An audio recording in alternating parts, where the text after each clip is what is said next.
Hello friends, welcome to our channel. Today we're going to take a look at another horrible case with you. The case of Linda Slaten. Linda Patterson Slaten was born on March 8, 1950. At 16, she became pregnant with her first son, Jeff, and 3 years later, her second son, Tim. To build a stable family, she convinced her boyfriend, Frank Slaten, to marry her. Unfortunately, the marriage turned out to be disastrous. Frank's alcoholism addiction led to routine abuse of Linda and their sons. Jeff and Tim remember their father's violent behavior, which was triggered by his drinking. The abuse was so severe that Linda considered divorce, and in 1974, she finally escaped the toxic marriage. After 9 tumultuous years, Linda divorced Frank and started a new life as a single mother to her 2 teenage sons. Despite financial struggles and limited resources, she worked hard to provide for her family and be a caring presence in her sons' lives. Without a car, Jeff and Tim often walked to school or relied on others for rides. Jeff and Tim loved playing football, but they didn't have a ride to practice, so their Coach Joseph, would often give them a lift to and from their home. Around the same time, Linda was preparing her home for her mother's visit. She wanted her mother to move in, hoping her presence would help tidy up the house and make it feel more welcoming. Linda's sister Judy would often visit her, and they would spend their time chatting over coffee. However, on September 4, 1981, Judy arrived at Linda's apartment around 8:30 a.m. to find something shocking. The night before, on September 3, 1981, Jeff had come home from football practice to find no food, so he went to his grandparents' place. He returned home around 9:30 p.m. to find the house empty. Later, around 11:30 p.m., Linda and her younger son Tim came home. Linda had been at a neighbor's place playing cards, and before that, she had done some household chores. Jeff saw his mom doing the dishes while Tim went to bed. Jeff apologized to his mom for their earlier argument, and they made up before Linda said goodnight to her boys. Jeff's last words to his mother were, "I love you, Mom, I'll see you tomorrow," but tragically, that would be the last conversation they would ever have. On September 4, 1981, at around 8:30 a.m., Judy visited Linda's apartment. When she knocked on Linda's bedroom door, there was no response. This was unusual, as Linda typically woke up before the boys left for school. Judy thought maybe Linda was still asleep, but as she turned to leave, she noticed something odd. The window in Linda's room was open, and the sheet that usually covered it was missing. Judy's concern grew, and she knocked on the door again.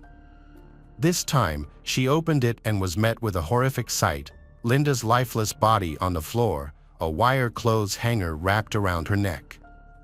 Linda was partially undressed, and her cupboard was wide open, but there were no signs of a struggle. Everything else in the room was in its usual place. Judy's scream alerted a nearby caretaker, who immediately called 911. Within minutes, the police, news reporters, and medical services arrived at the scene. The area was quickly cordoned off. Tim and Jeff were abruptly awakened by police officers, who then asked them to leave their home, which had become a crime scene. Jeff managed to avoid seeing his lifeless mother by passing by her room quickly, but Tim caught a glimpse of her for the last time. The 2 boys were subsequently sent to live with their grandparents while the investigation continued. Tragically, their mother, Linda, had been murdered at the age of 31. As soon as the boys had left, Sergeant Edgar Pickett of the Lakeland Police Department arrived at the crime scene to take charge of the case. He played a crucial role in the investigation and discovered vital evidence. Upon beginning his examination of the scene, Sergeant Pickett found several fingerprints in Linda's bedroom. While most belonged to the victim, one print did not match Linda's appeared. A palm print was discovered on the windowsill of Linda Slaten's bedroom, the same window that was missing a sheet, sparking an investigation into her death. An autopsy revealed multiple bruises and marks on her arms, shoulders, and neck, and her partially naked body suggested possible sexual assault. The autopsy results confirmed that Linda was brutally beaten, sexually assaulted, and then strangled to death with a metal clothes hanger from her own closet. The palm print found on the windowsill was a crucial piece of evidence, but unfortunately, forensic DNA analysis was not available at the time. As a result, the police had to explore Linda's family tree to identify potential suspects. The primary suspect was Frank Slaten, Linda's ex-husband, who had a history of aggression and abuse. In 1975, during their divorce, Linda described Frank as having an aggressive nature and being neglectful of his family. He was brought in for questioning, but an alibi checked out, placing him at home in Alabama on the night of Linda's murder. The police also had other individuals in mind. One of them was Jeff Slaten, Linda's son. The reason for this was a heated argument between Jeff and his mother that occurred before her murder. As the eldest son, Jeff had a complex relationship with his mother, having grown up in a household with an abusive father and later a single mother. Although Jeff and his mother frequently argued, they always managed to make amends. On the night of the murder, Jeff had made up with his mother before going to bed. When questioned by the police, Jeff passed 2 polygraph tests, which led to his name being cleared from the list of suspects. By September 2001, the police were struggling to find new leads in the case, nearly a year after the murder. However, things took a turn when they received information about a 24-year-old man who was reportedly involved in a similar crime, reigniting their investigation. Jimmy Ulmer was a suspect in Linda's murder case due to a previous crime where he attempted to abduct a 10-year-old girl through her bedroom window. A police check revealed that Ulmer had received an 80-year prison sentence, and his crimes bore a striking resemblance to Linda's case. Furthermore, Ulmer had been living in the same apartment complex as Linda at the time of the murder. The evidence against him made Ulmer the prime suspect, but he died during the investigation, making a DNA match impossible without exhuming his body. Fortunately, Ulmer's mother allowed the authorities to collect a DNA sample from him, but the results did not match. With Ulmer ruled out, the investigation turned to other potential suspects, but no one was ever charged. Despite looking into other leads, the case eventually went cold. The Slaten brothers, Linda's children, were now left to cope with the loss of their mother, relying solely on their grandparents, Clarence and Margaret Harris, for support. After Linda passed away, her family held a funeral and gradually returned to their normal routines. Her sons went back to school, and as time went by, they began to heal and move on from what had happened. Tim eventually started playing football again, and he found comfort in the support of his teammates and coach Joseph, who would often give him rides to and from practice. Tim put up a photo of his team in his bedroom, which became a source of motivation for him to keep moving forward and overcome his challenges. After their mother's death, the young Slaten brothers grew into men who built loving families of their own. Jeff got married and had 2 children, while Tim also started a family. As the years passed, both brothers regularly checked in with the Lakeland investigators to see if there were any updates on their mother's case.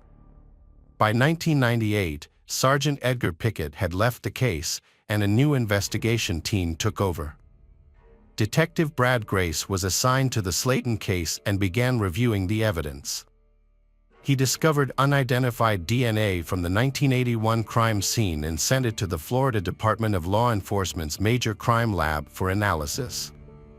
By 1999, the lab had successfully developed a full DNA profile of the killer. In 2001, Detective Grace reviewed the list of suspects in the Slaten case, determined to collect DNA samples from each one. He arranged a meeting with the Slaten brothers and collected their DNA samples, which were sent for further testing. However, the results revealed no match with the DNA profile of the suspected murderer.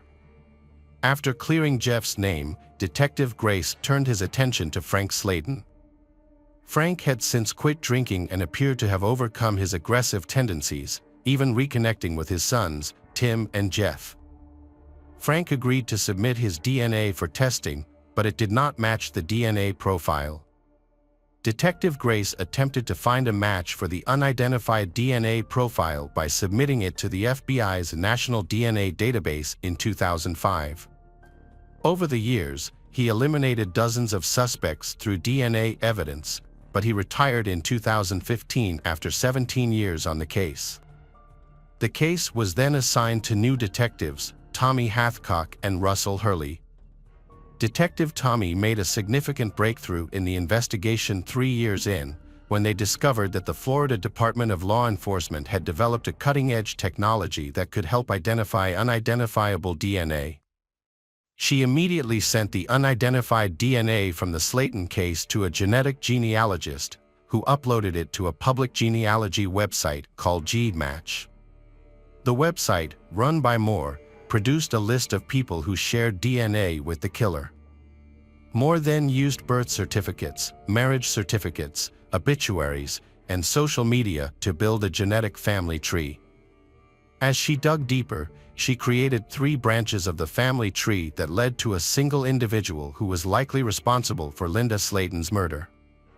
The DNA profile and family tree pointed to one person, Joseph Clinton Mills, also known as Coach Joseph. In a shocking twist, it turned out that Joseph was a familiar face to the Slaten family. His picture even hung on Tim's bedroom wall, with Joseph standing just above Tim's shoulder. Upon learning the killer's name, detectives Tommy and Russell began investigating Joseph Mills' background. They uncovered a history of crimes, including grand theft committed through forging a will. Although Joseph was never charged for this crime, the police had collected his palm and fingerprints. Significantly, a palm print matching Joseph was found on the windowsill at the crime scene by Sergeant Edgar Pickett. The family of the deceased might finally find closure in a cold case that had been open for over 40 years. To confirm their suspicions, investigators compared the palm prints taken from Linda Slaten's windowsill in 1981 to the suspect's palm print and found a match. However, they still needed to compare a recent DNA sample from the suspect to the DNA evidence from the Slaten case. To do this without alerting the suspect, detectives decided to obtain his DNA for testing without his knowledge. To gather evidence, investigators took garbage bags from Joseph Mills's house and searched them at the police station for items that could contain his DNA. While sorting through the trash, they found a piece of medical adhesive tape in one of the bags and sent it to the crime lab for testing. As they awaited the DNA results, the detectives looked into Joseph's private life. He was a 58-year-old married man with children and grandchildren who had spent most of his life in Kathleen, Florida, just 30 minutes from the crime scene. 2 weeks later, the crime lab results came in, revealing that the unknown DNA found at the scene matched the DNA on the medical adhesive tape. In December 2019, detectives arrested Joseph and brought him in for questioning. It was discovered that Joseph was only around 20 years old when he committed the crime in 1981. Police had spoken to him over the phone just a day after the murder, but Joseph had told investigators that he had dropped the victim off after football practice on the night of September 3, 1981, the evening before the murder. The police did not initially suspect Joseph, but he eventually became a person of interest. During questioning, Joseph claimed that Linda Slaten had invited him over for consensual sex. However, investigators thought this was a fabricated story. They suspected that Joseph had actually targeted Linda before the night of the murder, partly because he had frequently given her son, Tim, rides to and from football practice, and also because he had been seen lingering around the Slatens' residence. According to Joseph's statement, on the night of September 3, 1981, after dropping Tim off at his house after football practice, Joseph returned to the Slatens' residence when no one was home. He broke in through Linda's bedroom window and hid in her closet until she went to bed. Once she was asleep, Joseph emerged from the closet, beat, sexually assaulted, and ultimately strangled Linda using a wire hanger from her closet. Joseph Mills was found guilty of first-degree murder and sexual battery. During his sentencing, family members of the victim, Linda Slaten, confronted him and demanded to know why he committed the crime. However, Joseph failed to provide any explanation or apology, simply stating, "I am a good person." The judge sentenced Joseph to life in prison without the possibility of parole. Although the Slaten family found some comfort in knowing that Joseph will spend the rest of his life behind bars, they were still outraged that he was able to live freely for so many years while they suffered without their mother. Tim, Linda's son, was particularly shocked by the revelation. Joseph had been a role model and coach to him, and Tim had looked up to him. However, it turned out that Joseph had been playing a sinister game. He would often ask Tim about the progress of the case, pretending to show concern, while secretly trying to gather information and avoid suspicion.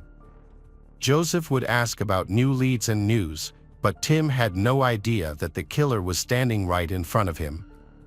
Even today, Tim does not believe that the person he trusted most was actually his mother's killer. In fact, he says he had the killer's picture in his home for years without ever suspecting anything. Jeff, still grieving, often wonders how life would be different if Linda were still alive. Despite the traumatic experience, Tim and Jeff have remained very close. They often visit their mother's grave together, and Jeff never fails to light a candle on the anniversary of her death. Hello friends, welcome to our channel. Today we're going to take a look at another horrible case with you, the case of Drew Shoden. Drew Katrina Shoden was born on September 26, 1981, in Minneapolis, Minnesota, to Alan and Linda Shoden. She had an older brother, Sven. When Drew was 3, her parents divorced, but they remained on good terms. Her mother later married Sid Walker, a travel agent, and they raised Drew and her brother in a comfortable home on Whitefish Lake, a scenic vacation spot in Minnesota. Throughout high school, Drew excelled academically, earning honors, and developed a passion for golf and art. Her true love was art, and her room was filled with her sketches of rock stars, models, and friends. After graduating from high school, Drew attended the University of North Dakota in Grand Forks. Those who knew her described her as a lively and caring person who loved to help others. She enjoyed traveling and exploring the country, with a dream of visiting Australia. In fact, she had plans to travel there in the spring of 2004. Before the event, Drew had 2 part-time jobs to save money. She worked as a sales associate at Victoria's Secret and as a waitress at a nightclub in Grand Forks. On Saturday, November 22, 2003, Drew finished her 4 p.m. shift at Victoria's Secret in Columbia Mall. She then went shopping and bought a purse from a store. After shopping, Drew walked to her car in the parking lot and called her boyfriend, Chris Lang. During the call, Drew suddenly said, "Okay, okay," and their connection was lost. Chris didn't think much of it since their conversation wasn't important, so he didn't call her back. About 3 hours later, Chris's phone rang again. When he answered, he only heard the sound of wind and phone buttons beeping. In a later television interview, Chris recalled his thoughts when the call with Drew was interrupted. At the time, he didn't sense any urgency and didn't imagine that something terrible was happening. He thought it was just a typical cell phone disconnection.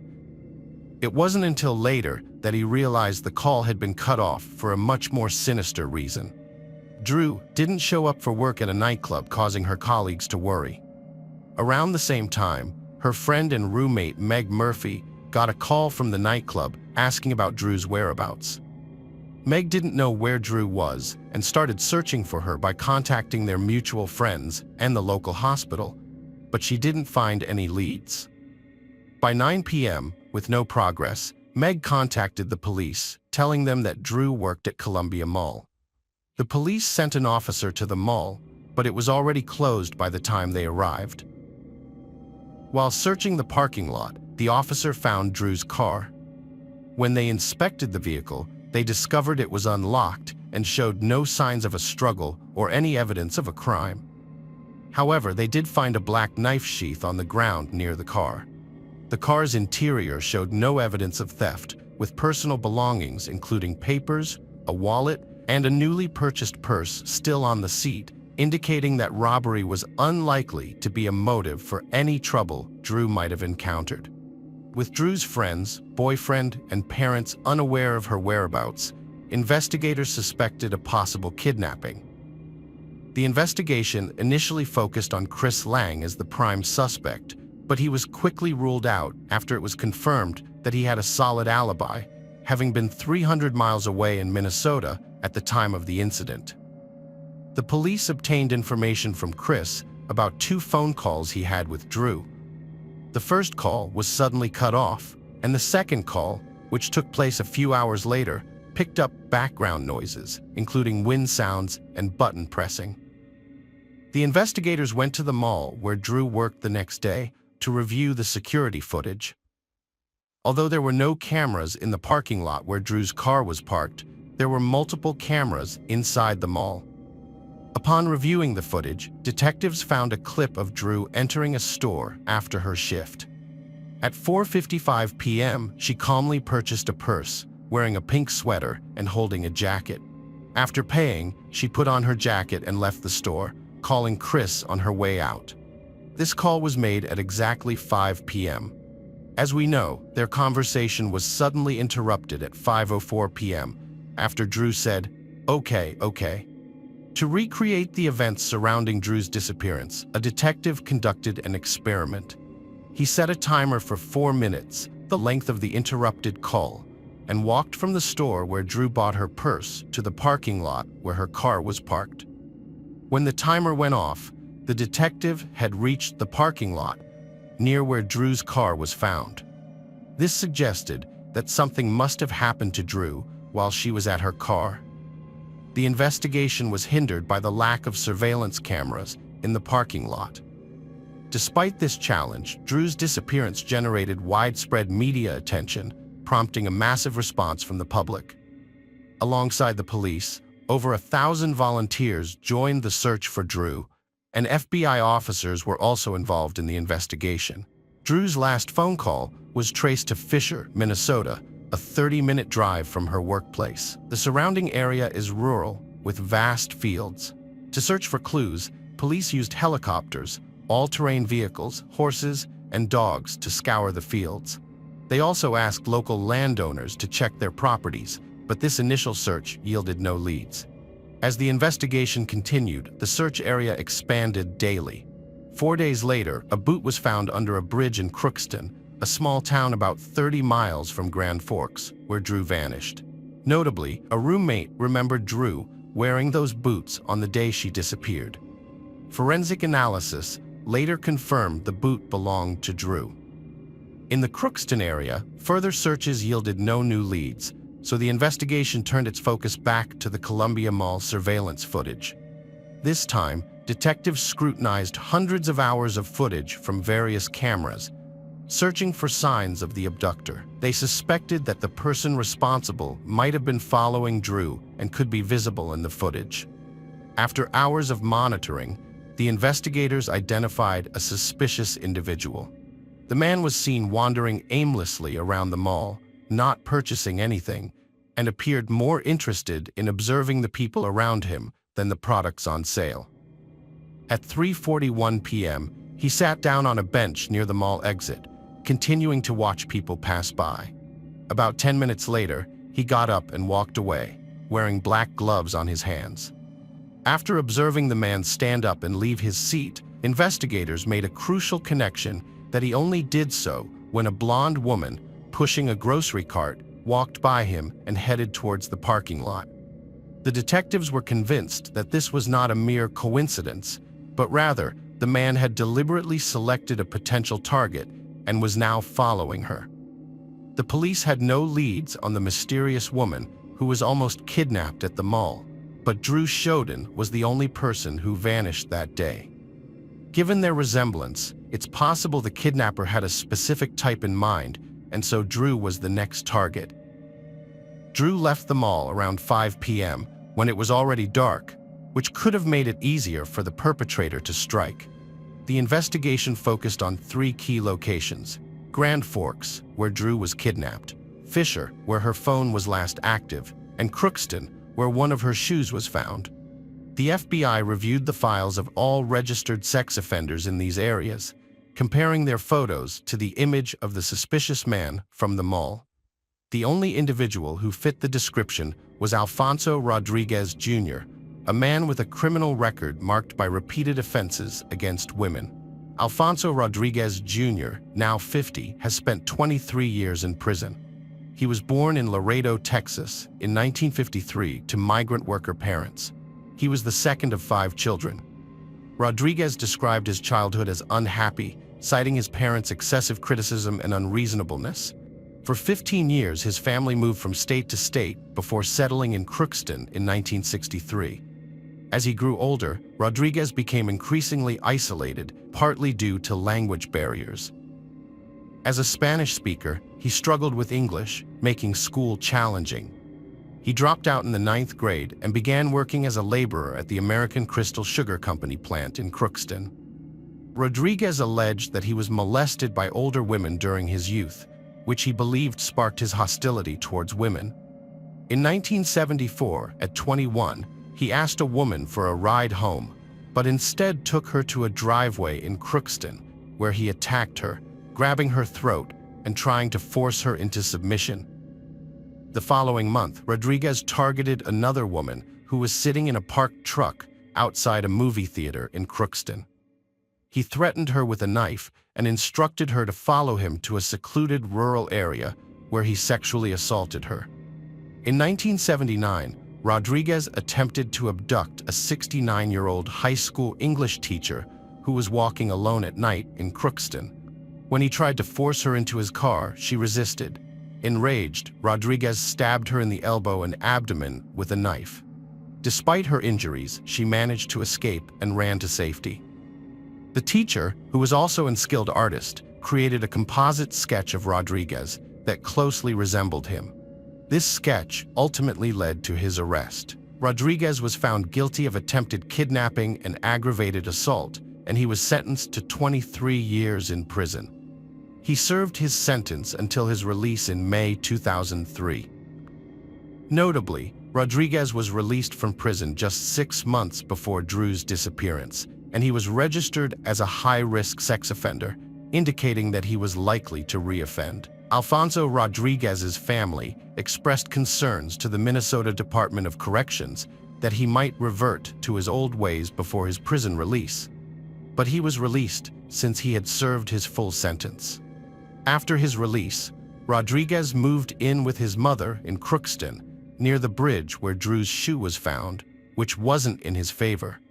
Detectives questioned Rodriguez, who denied any involvement in Drew's disappearance. He claimed to have visited the Columbia Mall on the day she vanished, saying he watched the movie Once Upon a Time in Mexico at the movie theater. However, investigators discovered that no Grand Forks movie theaters were showing that film on that day. After searching Rodriguez's car, the police came to a sad realization: Drew was probably no longer alive. According to Grand Forks County Sheriff Dan Hill, the search had shifted from a rescue mission to a recovery effort. In the interior of Rodriguez's car, forensic experts discovered dark red stains in several areas, which were later confirmed to be Drew's blood. The blood was found on the rear passenger window, back seat, and 2 other areas in the passenger compartment. The DNA from the blood matched Drew's DNA, which was obtained from her toothbrush. A folding knife was found in the trunk of Rodriguez's car, which matched the sheath found in the parking lot near Drew's vehicle. A receipt showed that Rodriguez had purchased the knife and sheath from a nearby hardware store.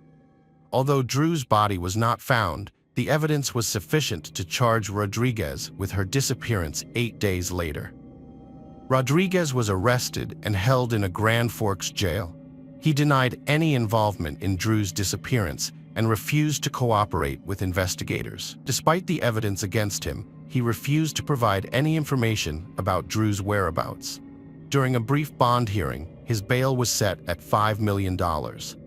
The search for Drew persisted despite the suspect's silence, focusing on 3 towns. However, the search was hampered by heavy, unprecedented snowfall in the area.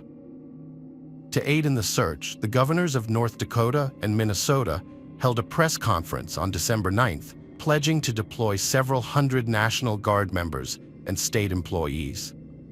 North Dakota Governor John Hoeven expressed that Drew's disappearance had affected every North Dakotan, while Minnesota Governor Tim Pawlenty commended the community and police for their cooperation.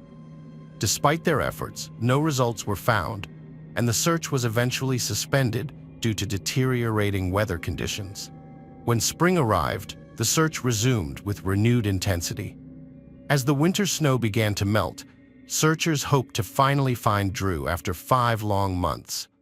Unfortunately, it wasn't until April 17, 2004, that her body was discovered in a field in Crookston, just a few miles from where the boot was initially found. Drew's family was devastated when they received the heartbreaking news.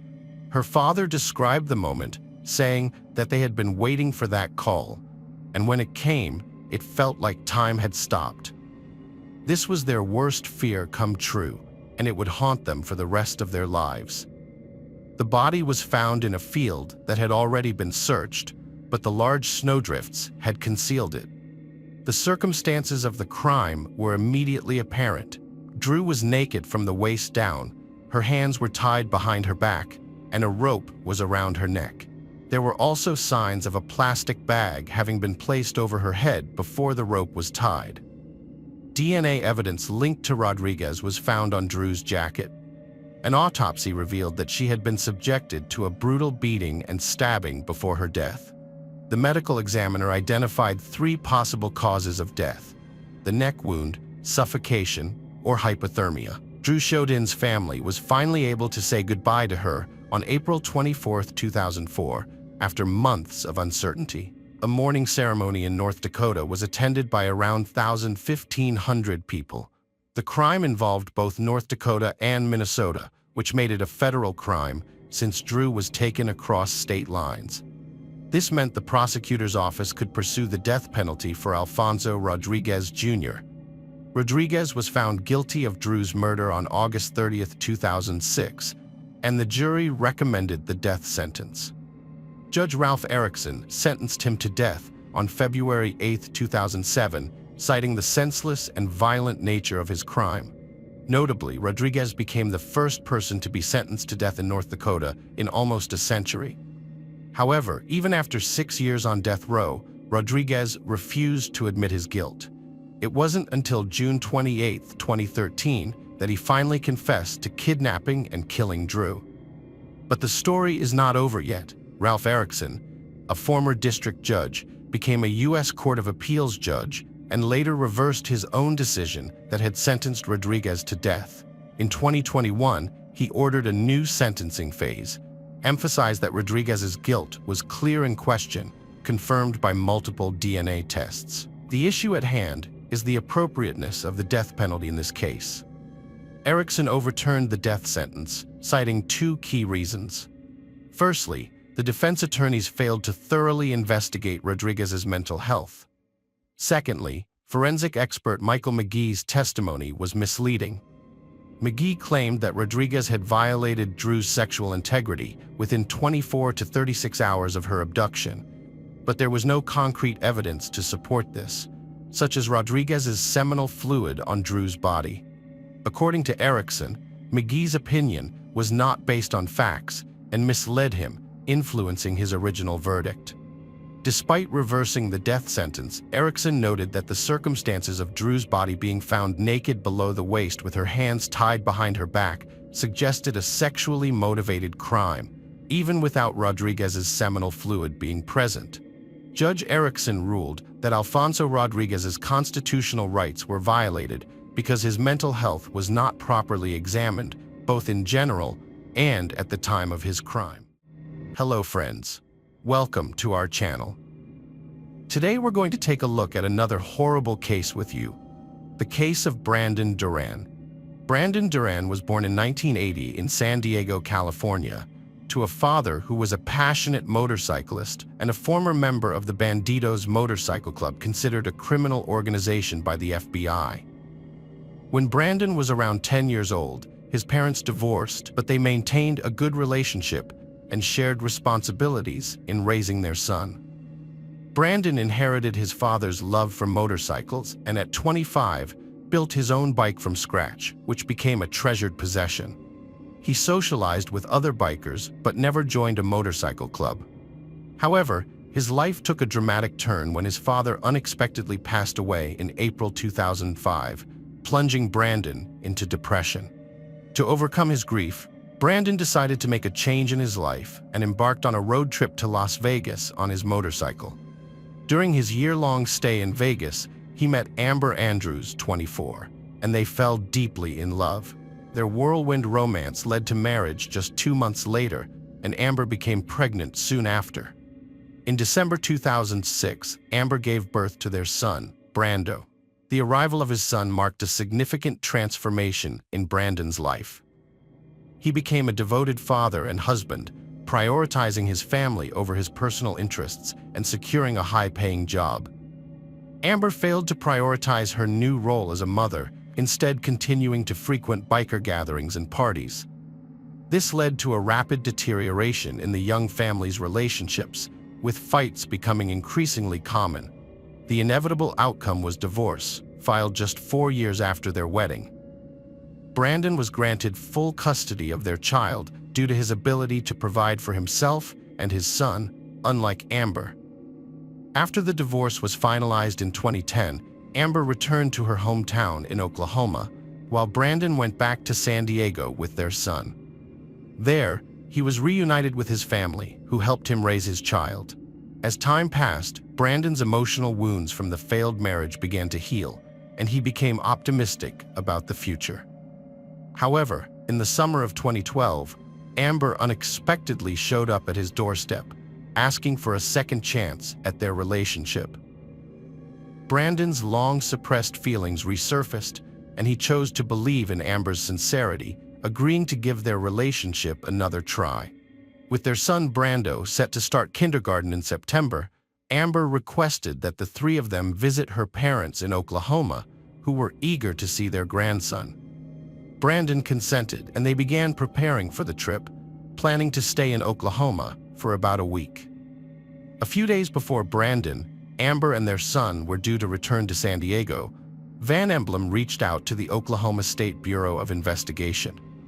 He reported that his friend and employer, 30-year-old Justin Hammer from Garvin County, had asked for his help in disposing of a body, claiming it was that of Brandon Duran. The Oklahoma State Bureau of Investigation alerted the local sheriff, who immediately visited Hammer's ranch with his assistant. They also contacted Brandon's relatives in San Diego, who informed them that they had been unable to reach Brandon for several days. Once this information was confirmed, the authorities decided not to share the details of the case with Brandon's family. Justin Hammer unexpectedly confessed to killing Brandon Duran when questioned by detectives. However, he claimed it was self-defense, saying that Brandon, a member of a dangerous motorcycle gang, had come to his house on August 7th, kicked in the door, and threatened him. According to Hammer, Brandon was angry about his relationship with Amber and threatened to harm him and his family if he didn't stay away from her. Hammer said he grabbed a nearby shotgun and fired it, killing Brandon. Fearing retaliation from the motorcycle club, Hammer did not call the police and instead hid the evidence. He dismembered Brandon's body in the bathroom using a saw, then put the remains in 5-gallon buckets filled with cement. Hammer needed help loading the heavy buckets into his pickup truck, so he asked his friend Van for assistance. After they loaded the buckets, Van left and reported Hammer to the police. Hammer's ranch had a small pond where he disposed of the buckets after handling the body. He then cleaned the house and later burned the cleaning supplies, gloves, and rags. According to Hammer, he gave Brandon's motorcycle to a relative who unknowingly received the bike and dismantled it for spare parts. The police investigation led to the discovery of 5 buckets at the bottom of the pond. When the officers informed Amber about Brandon's death, she was shocked. She revealed that although she and Brandon were divorced, they had planned to reunite. Amber also confessed to having fought with Brandon the day before his death, following his discovery of her affair with Justin Hammer. This new information prompted the investigators to focus on Amber. She claimed that Brandon left on his motorcycle after their argument, but his family said it was broken. The question arose, if the motorcycle wasn't severely damaged, why would Brandon take it to Oklahoma for repairs instead of fixing it locally? Amber's story about her whereabouts on the day of Brandon's death raised suspicions. She claimed to have a doctor's appointment, but the police couldn't find any records of her visiting a medical facility that day. This meant she had no alibi for the time of Brandon's death. Detectives later found out that Amber had asked a friend to watch her son that day. When the friend arrived at 3 p.m., Amber and Brandon left the house together in Brandon's pickup truck, which had a motorcycle in the back. Amber left her phone behind and didn't return for 8 hours. When she finally came back, Brandon and the motorcycle were no longer with the truck. On Amber's phone, investigators discovered a message from Justin Hammer sent just before she and Brandon left the house, which read, "The ink is ready." The police thought this was a code, indicating that everything was in place to deal with Brandon. After talking to Amber's close friends, detectives learned that she had no interest in getting back together with her ex-husband and often spoke negatively about him. She was bitter about Brandon having full custody of their son and resented him. New evidence emerged that contradicted Amber's account.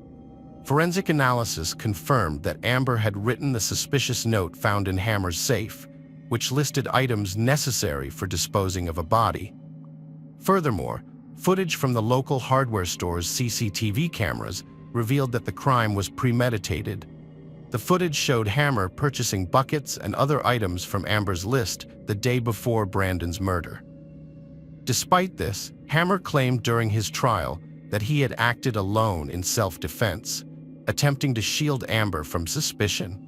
He asserted that the items on the list were actually for home repairs, not for getting rid of the body.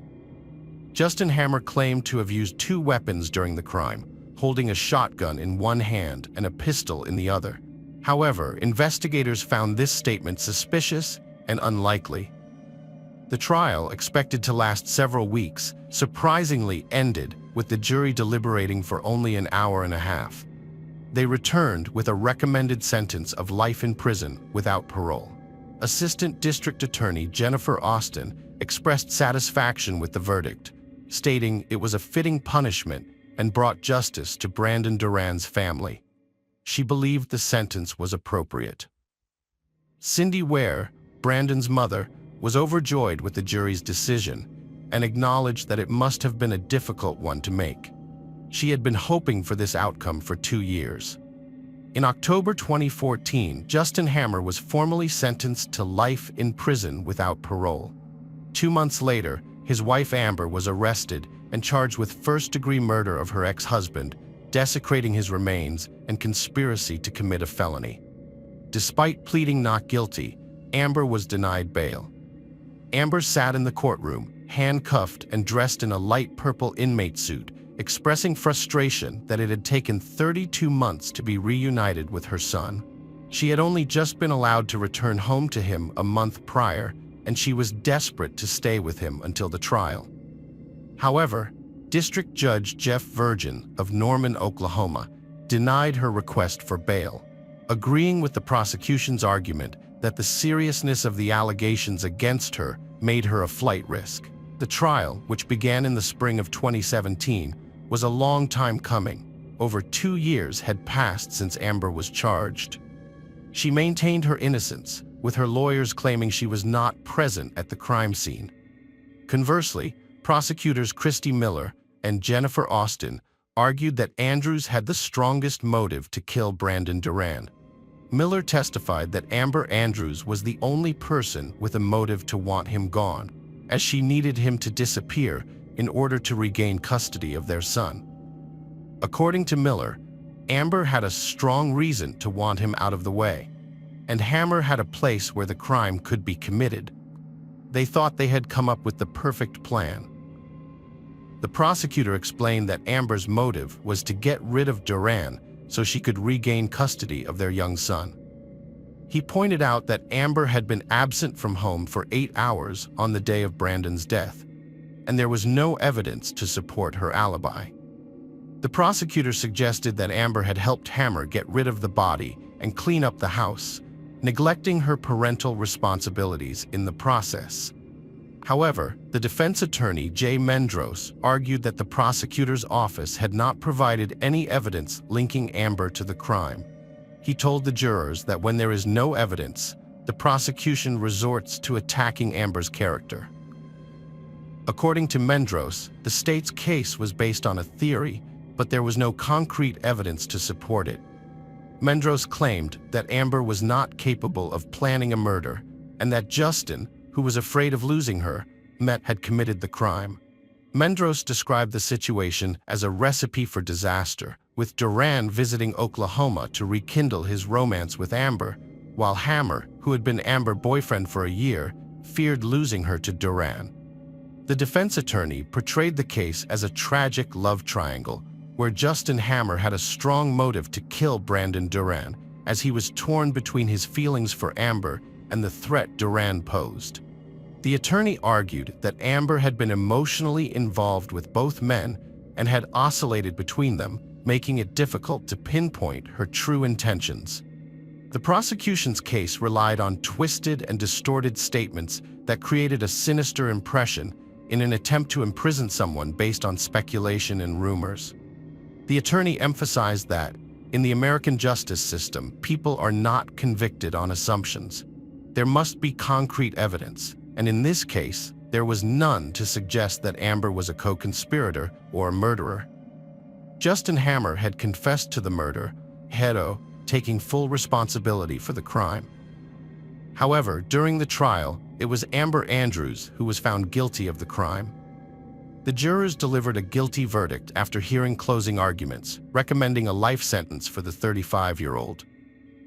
Amber appeared in court on June 12, 2017, seemingly in a good mood, awaiting sentencing. Brandon's mother, Cindy Ware, took the stand, overcome with emotion, to share how her son's murder had impacted her and her grandson, Brando. Cindy placed a photo of Duran next to the stand and expressed how Amber had shattered all her dreams. She stated that Brandon's only wish was to be with his family, and Amber had brutally taken that away from him. Cindy sorrowfully reflected on the memories they would never create, such as Brandon teaching Brando how to snowboard and the bright smile that would never again light up a room. Before the judge's final decision, defense attorney Jay Mendros addressed the court once more. He maintained that there was still no concrete evidence linking Amber to the murder and requested that the judge dismiss the jury's guilty verdict and restart the case. Mendros argued that the prosecution's case lacked credible evidence and relied heavily on emotional manipulation to sway the jurors. In essence, the state built a case against Amber based on speculation and gut feelings, rather than concrete proof. The prosecution's strategy was to shock and outrage the jurors, rather than present tangible evidence. As a result, Amber was sentenced to life in prison without parole for the first-degree murder of Brandon Duran, plus additional time for desecrating human remains and conspiring to commit a felony. Meanwhile, Justin Hammer is currently serving his sentence at the Oklahoma State Penitentiary in McAlester, Oklahoma, while Amber Andrews is incarcerated at the Mabel Bassett Correctional Center in McLeod, Oklahoma. Brandon Duran has been in the care of the Oklahoma Department of Human Services since August 7, 2012, living with a foster family. In January 2013, Brando was finally allowed to return to San Diego to live with his grandmother, Cindy, after a long and difficult court battle. However, this was not the end of the fight. It took Cindy 5 more years to gain full legal custody of Brando. Once the custody battle was over, Cindy and her relatives sat down with Brando to explain the truth about the verdict and what had happened to his mother. Hello friends, welcome to our channel. Today we're going to take a look at another horrible case with you. The case of Cassie Farrington. Born on December 22, 1990 in Virginia, Cassie Marie Brooks was the second oldest of 4 children to Chuck and Darlene Brooks. She excelled in school, became a member of the National Honor Society, participated in sports, and aspired to become a doctor.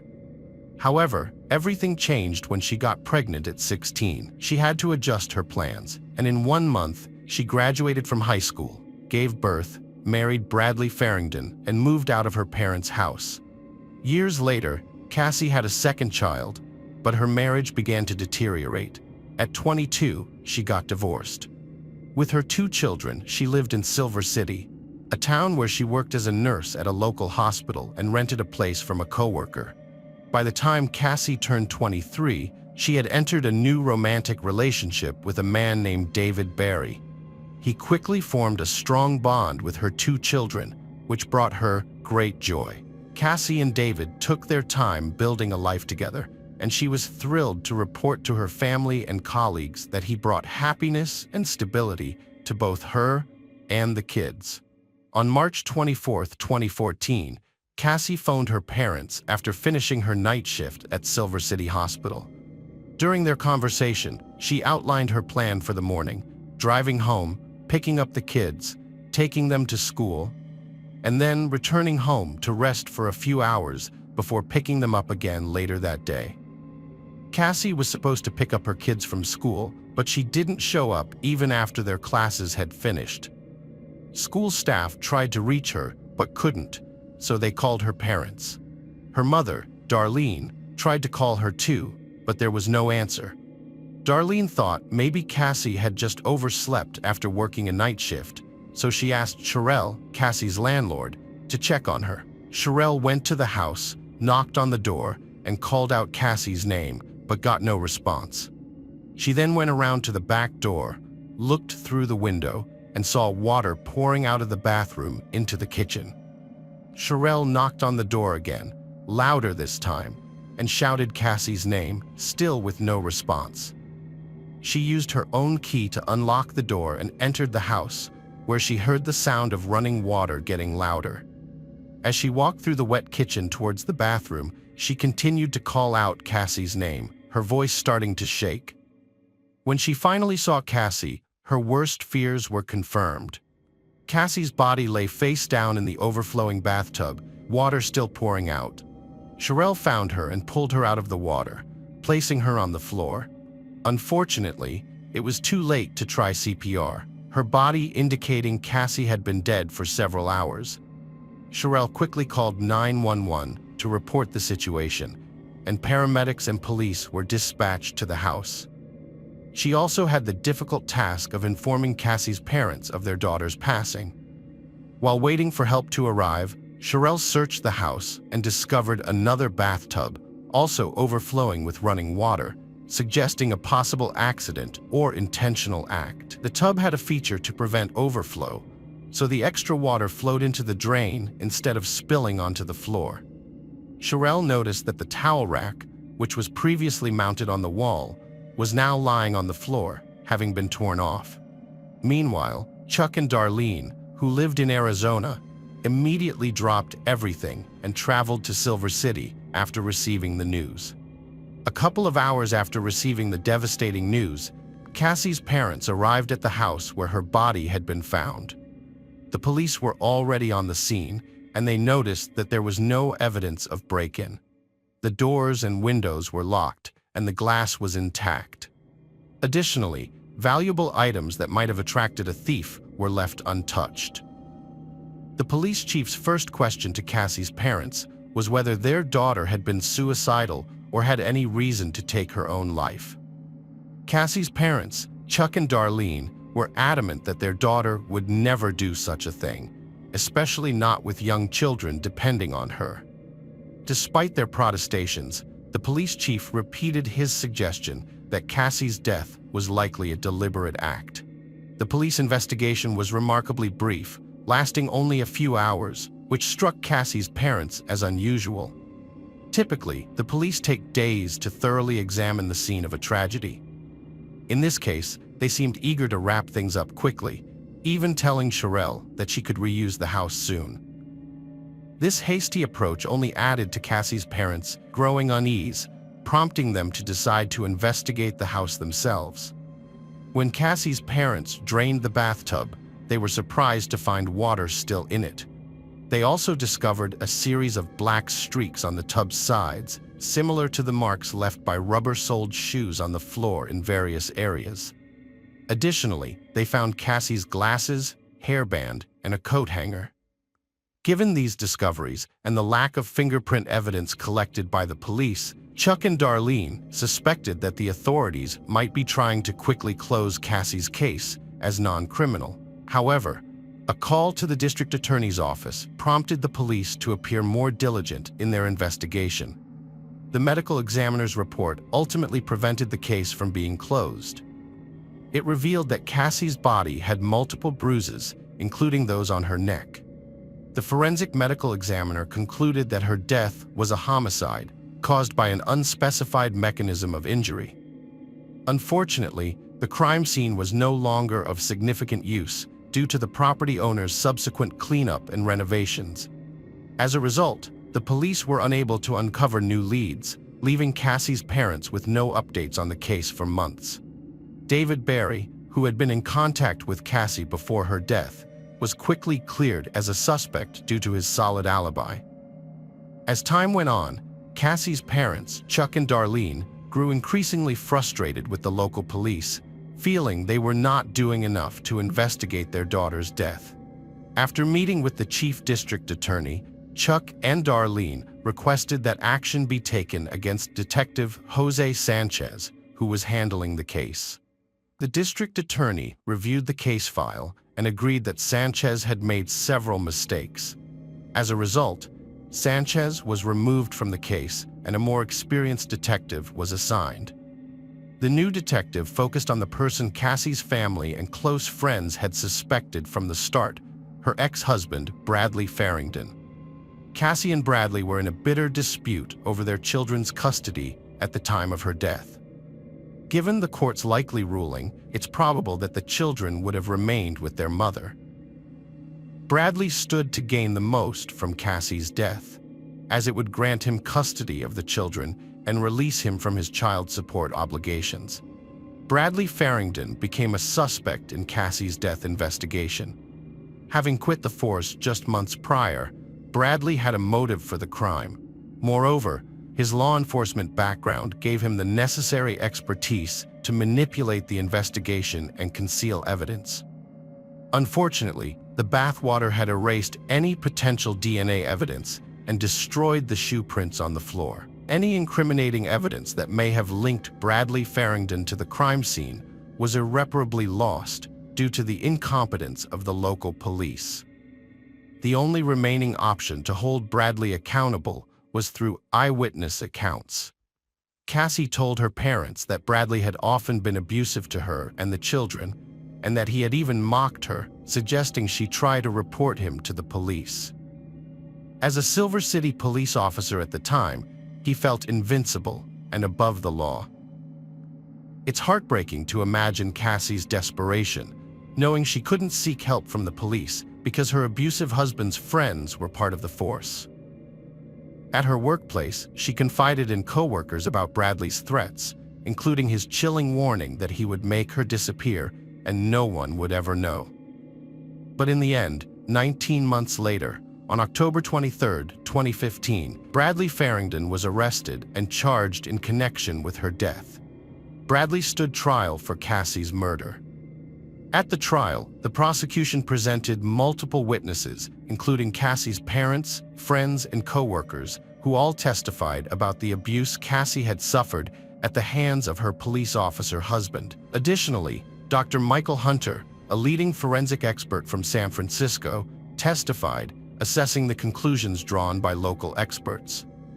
Hunter, an experienced professional with over 20 years in his field, presented autopsy photographs to the jury and concluded that Cassie's neck injuries suggested she was likely strangled to death. Former Detective Sanchez, who initially handled the case before retiring, was subpoenaed to testify in court.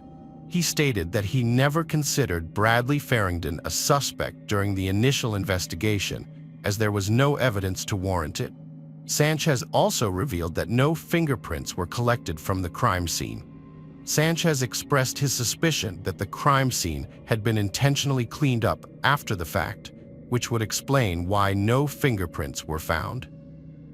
After deliberating for 4.5 hours, the jury found Bradley Farrington guilty on September 7, 2018, and sentenced him to life in prison with the possibility of parole in 30 years.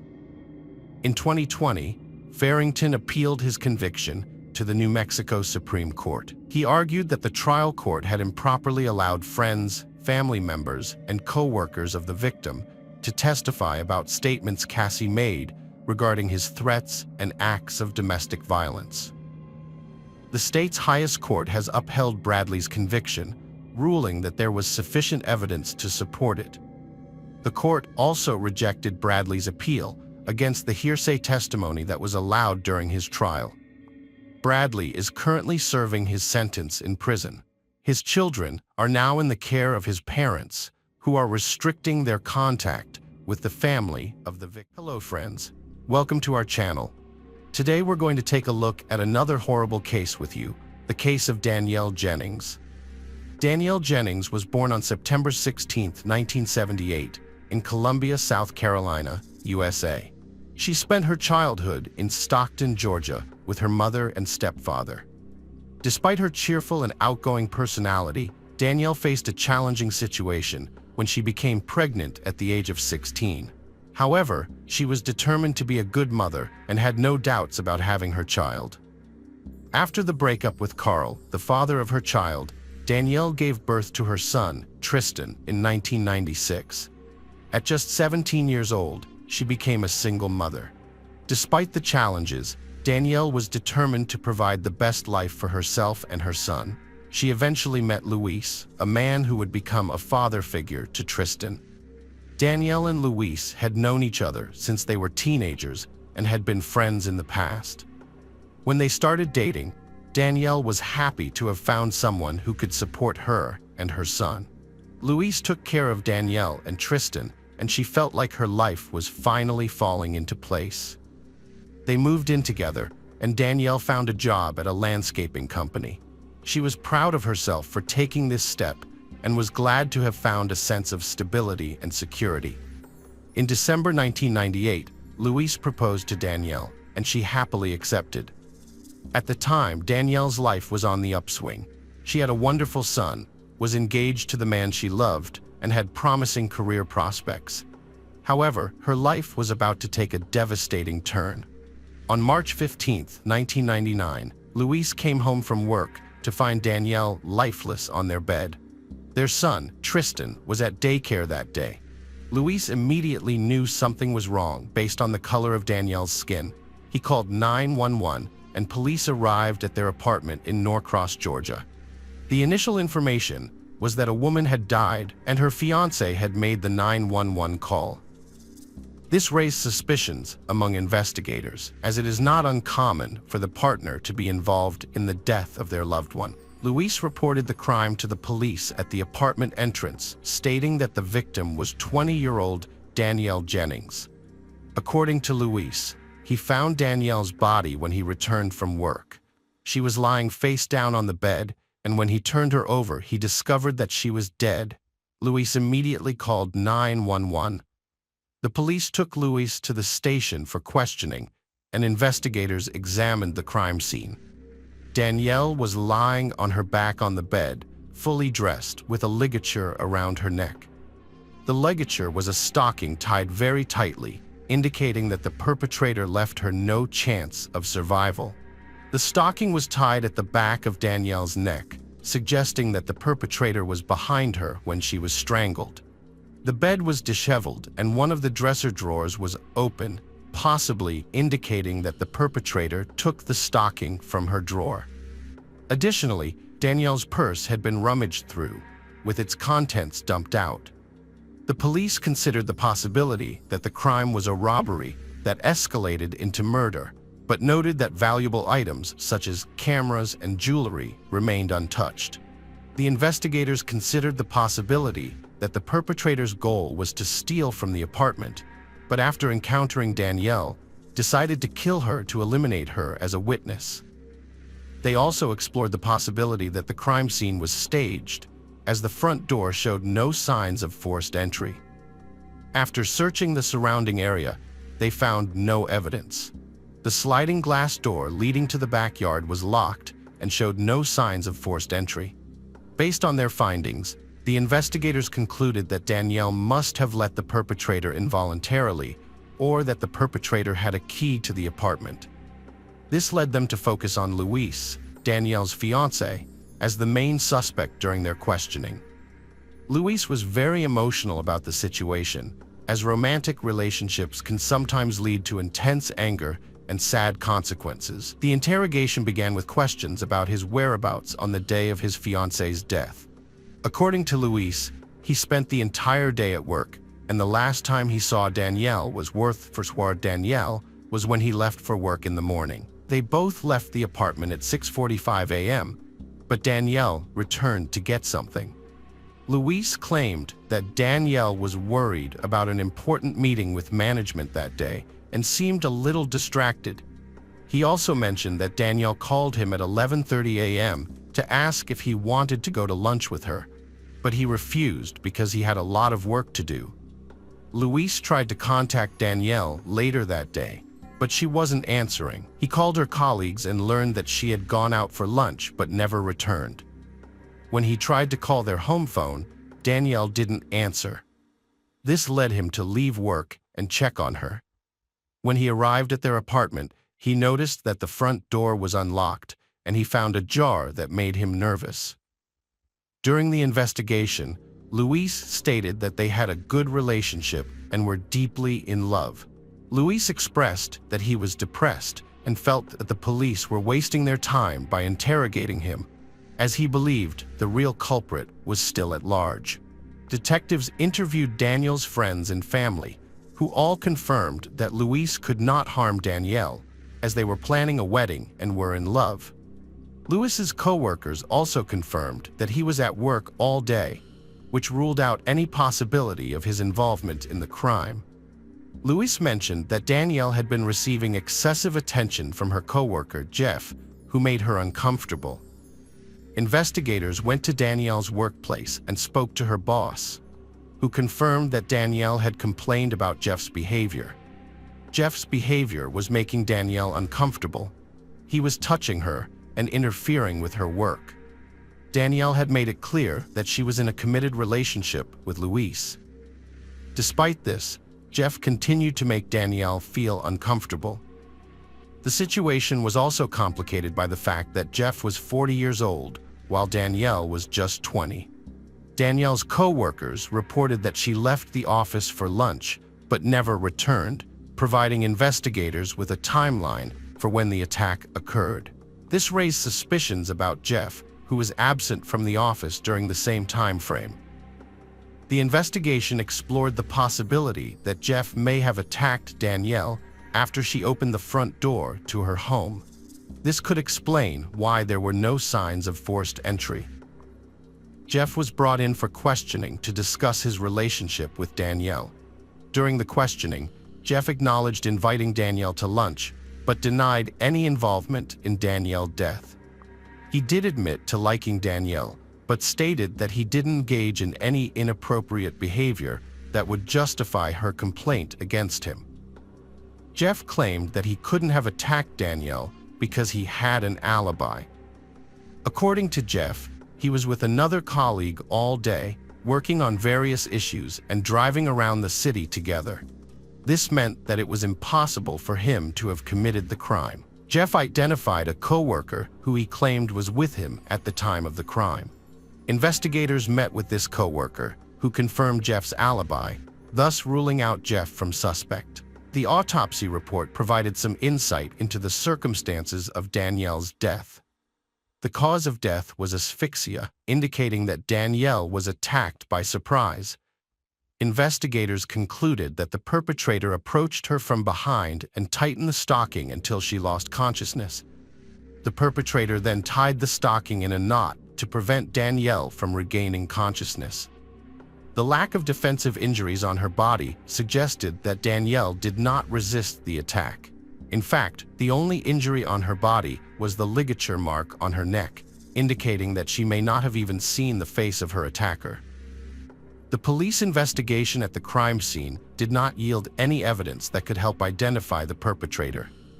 Despite a thorough search, no shoe prints, DNA, fingerprints, or hair were found. As a result, there was no evidence to send to the laboratory for analysis. Without any new leads, the police returned to their initial theory that the crime was a robbery gone wrong. The police asked Luis to re-examine the apartment with them to see if he could notice anything unusual. After a thorough examination, Luis reported that nothing seemed to be missing from the apartment and all items were in their usual places. However, a few days later, Luis contacted the police to report that he could not find Danielle's wedding ring. Luis also pointed out another unusual detail to the investigators. The stocking used to strangle Danielle did not belong to her. According to Luis, Danielle did not wear stockings, which suggested that the perpetrator had brought the stocking with them. One of her friends mentioned her ex-boyfriend Eddie, whom she started dating while pregnant. Eddie was known for his violent behavior, and as the relationship progressed, he became increasingly controlling and domineering. He eventually forbade her to see her friends and family. The relationship with Eddie continued to deteriorate after Danielle gave birth to her son. Things took a turn for the worse when Eddie started using illegal substances, and Danielle decided to end the relationship. Danielle attempted to start anew after leaving Eddie, but he refused to accept the end of their relationship. His behavior became increasingly unpredictable, prompting Danielle to obtain a restraining order against him. However, Eddie repeatedly disregarded the order. Eddie's actions escalated, with him frequently calling Danielle, parking near her home, and even appearing at her workplace. Danielle's family reported that Eddie had made numerous calls to her in the months leading up to her death, demanding that she meet with him, but she consistently hung up on him. Detectives identified Eddie as a prime suspect and brought him in for questioning. He was hostile and resistant to cooperating with the police. When discussing Danielle, his demeanor became visibly agitated. During the interrogation, Eddie's account of his relationship with Danielle contradicted the statements made by her family members. He claimed to have never been violent towards her and denied any involvement in her death, stating that he had not spoken to her in over a year. The investigators suspected that Eddie was lying to them. To verify his alibi, they checked Danielle's phone call history and discovered that Eddie had been in contact with her in the months leading up to her death. The police needed to confirm Eddie's whereabouts at the time of the attack. Eddie claimed to have been working out of state as a tow truck driver at the time of Danielle's death. He stated that he was miles away from the Ashley Lakes apartments where Danielle lived. His employer corroborated Eddie's story, providing receipts from a motel and gas stations that suggested Eddie was indeed out of state. However, 3 days after Danielle's death, the police received a new lead that changed the direction of the investigation. During an interview with residents of Ashley Lakes apartments, a woman shared a disturbing incident that had occurred a week before Danielle's death. She reported that she had been awoken by a knock on her door, but when she looked through the peephole, no one was there. She returned to bed, but a minute later, she heard her front door slam shut. She reported an incident where a maintenance man entered her apartment without permission. She stated that he was looking at her rather than performing his job, which made her feel uncomfortable. This incident led to an investigation, and the woman provided a description of the man to the police. Further investigation revealed that another woman had reported a similar incident, where a man entered her apartment claiming to need to change light bulbs, despite her apartment not needing any new bulbs. The man made a statement suggesting that he might be in the wrong apartment and then left. The management of Ashley Lake's apartments provided investigators with a list of maintenance specialists working at the complex, and only one matched the description given by the two women. This individual was identified as Calvin Oliver, a 42-year-old maintenance worker who started working at the complex in September 1998. When shown his photo, both women identified Oliver as the man who entered their apartments without permission. The investigation also revealed that Oliver had been working at the complex when a string of incidents involving stolen items occurred, including missing cash, checks, jewelry, and computers. As the investigation continued, detectives searched for potential connections between Calvin Oliver and Danielle Jennings. They discovered that Oliver had performed work in Jennings' apartment just a couple of weeks before her death. This revelation made Oliver a key person of interest in the investigation. Oliver likely knew that Danielle and her fiancé Luis would be at work during the day, allowing him to enter their apartment without raising suspicion using his master key. It's possible that Danielle returned home for lunch while Oliver was already inside. Calvin Oliver was brought in for questioning by investigators. Initially, they asked him about the thefts that some Ashley Lake's apartments residents had reported. He denied any involvement. When questioned about Danielle Jennings, Oliver claimed he had heard about what happened to her but didn't know her personally. He admitted to doing work in her apartment, but the police lacked concrete evidence linking him to the crime. Just before releasing Oliver from the police station, investigators decided to run a database check on him. The results were shocking. Oliver had an outstanding warrant in another jurisdiction for failing to appear on a burglary charge related to the theft of personal checks. Oliver had a significant criminal history, with convictions dating back to 1974, including residential burglaries, armed robbery, and sexual assault. He spent most of his life in prison, which raises the question of how he was able to get a job at Ashley Lake's apartments. This is relevant because if Oliver was in Danielle's apartment when she came in, he had a motive to hurt her to avoid going back to prison. The police detained Oliver due to an active warrant for his arrest, which gave them time to investigate his involvement in Danielle's death. As part of their investigation into the thefts at Ashley Lake's apartments, the police obtained a search warrant for Oliver's apartment. There, they found stolen belongings from other residents, as well as Danielle's wedding ring, which linked Oliver to her death. 9 days after Danielle's death, Calvin Oliver was charged with first-degree felony and burglary. After his false statement was exposed, Oliver refused to answer any more questions and chose to remain silent. During the trial, the prosecution presented a different scenario. Oliver killed Danielle after she caught him stealing at her apartment on March 14th, as she unexpectedly returned home from work. The trial lasted 5 days, and the jury delivered a guilty verdict on October 13, 2000. The court sentenced Oliver to life in prison for the murder of Danielle Jennings and an additional 20 years for stealing her wedding ring. As a result, Danielle's mother and stepfather, Sherry and Philip Jennings, gained custody of her son, Tristan. Ashley Lake's apartments was aware of Oliver's troubled past, but failed to conduct a background check on him. This lack of oversight allowed Oliver, who had spent most of his life in prison, to reside in the same apartment complex as Danielle. Danielle's family sued Ashley Lake's apartments after a series of thefts, and the murder went unreported by management. They claimed negligent hiring, inadequate security, and death. The jury returned a verdict of over $13 million, plus $2.5 million in punitive damages initially, later reduced to $250,000. Today we're going to take a look at another horrible case with you. The case of Michelle Davis. Michelle Ann Corner was born on December 15, 1966 in Iowa.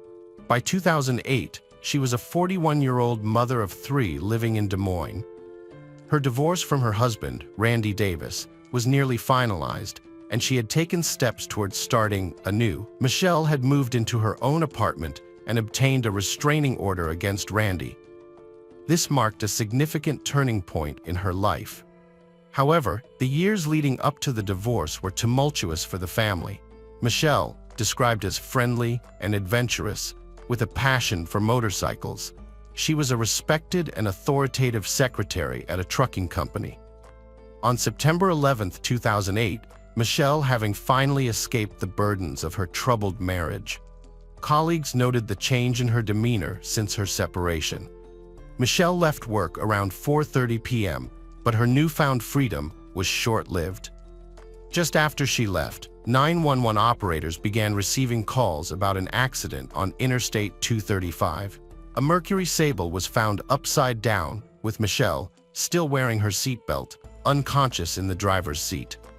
Paramedics rushed to the scene, but sadly couldn't save her. Michelle Davis was pronounced dead.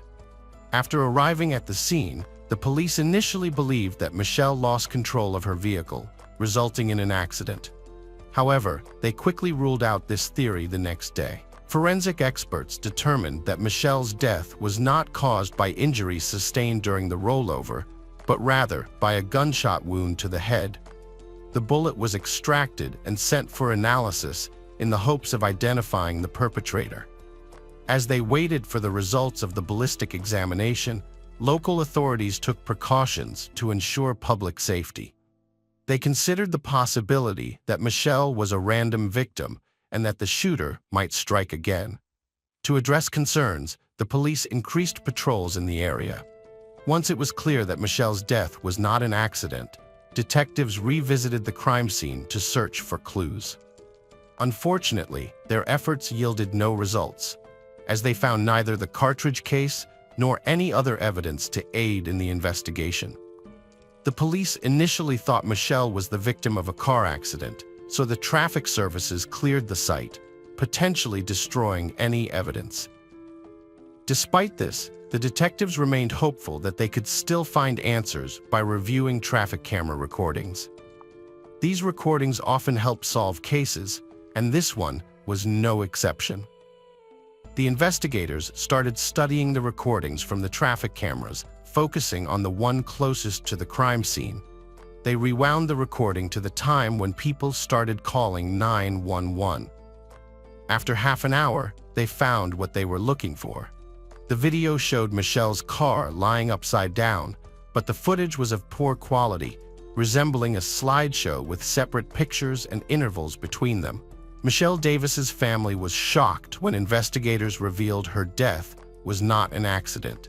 Her father, Michael Lee Corner, was particularly devastated, having lost another daughter, Cheryl Sue, in 1965, at just 1 year old, and now dealing with the loss of a second child.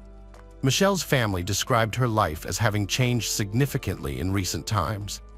Despite having no financial problems, they suspected that her husband, Randy Davis, might have been involved in her death.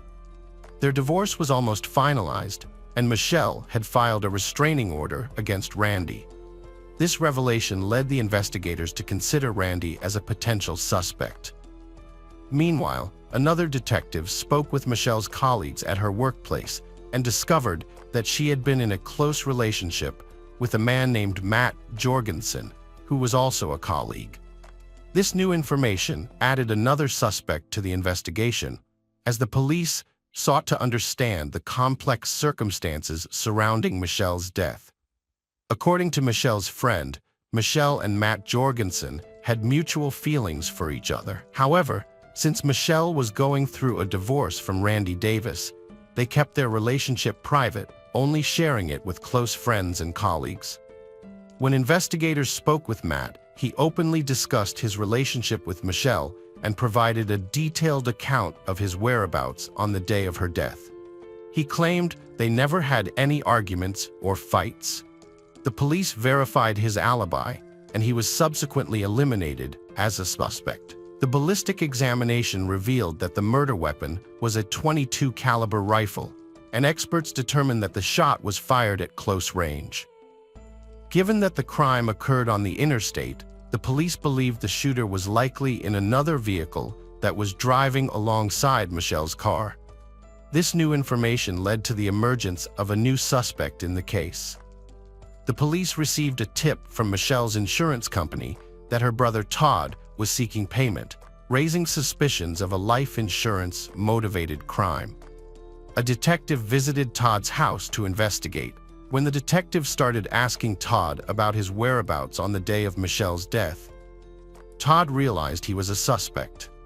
He explained that he was in a different part of the city at the time of her death, and that the family was struggling financially. Todd said he had turned to the insurance company because he needed the money to pay for Michelle's funeral. The police verified Todd's alibi and found that he was not in the area where Michelle was killed. This ruled him out as a suspect, but Todd provided information that led the police to investigate another suspect, Josh. Josh was the son of Randy from a previous marriage and was an adult at the time of Michelle's death. A Marine named Josh had recently returned home from the Army when a tragic event occurred. Michelle was fatally wounded in a car incident, and the police considered Josh a suspect due to his military background. As the investigation continued, a woman reported witnessing something on Interstate 235 on the same day and time as the incident. A witness reported seeing a red Ford F-150 pickup truck driven by a white man in a baseball cap who was driving erratically, swerving between lanes, and appeared to be chasing someone. This new information led investigators to re-examine traffic camera footage, focusing on finding a red pickup truck in the area. The footage confirmed the witness's account, showing a red pickup truck following Michelle from her workplace. Although the footage was not clear enough to reveal the driver's face or the truck's license plate, further review of other camera recordings revealed that the truck was consistently following Michelle's route, staying close behind her as she approached the location of her death. This evidence suggested that the perpetrator likely fired the fatal shot from the truck while driving. Detectives investigating Michelle's death had several suspects in mind and soon discovered that her husband, Randy Davis, owned a red pickup truck. They immediately visited his house, but found only his son, Josh, who was a Marine trained in handling weapons and had access to his father's vehicle. Josh claimed that on the day of Michelle's death, he went shopping with his sister and then spent the evening at home watching TV. However, detectives found Josh's alibi suspicious. According to Josh, the divorce proceedings between Michelle and his father were challenging, partly due to Michelle's demand for half the house's value. Josh also stated that his father arrived home around 5:30 p.m. that day. The conversation with Josh revealed that he might have had a motive for the crime, as he was upset about Michelle trying to take part of his inheritance during the divorce. This led detectives to view Josh as a potential suspect with a possible motive. Meanwhile, the police canvassed shops and gas stations along the route from Michelle's workplace to the crime scene, hoping to find additional surveillance footage. Their efforts paid off when they discovered crucial footage at a store just a few miles from Michelle's workplace. On September 11, 2008, the day Michelle died, a red pickup truck arrived at the store at around 4 p.m. The truck was registered to Randy Davis. The police needed to determine who was driving it that day. Security footage showed the driver getting out of the truck and entering the store, but the poor video quality made it impossible to identify whether it was Josh or Randy. The man disappeared from view for a while, then reappeared, made a purchase, and left the store. It's worth noting that this all happened at 4 p.m., while Michelle left work at 4:30 p.m.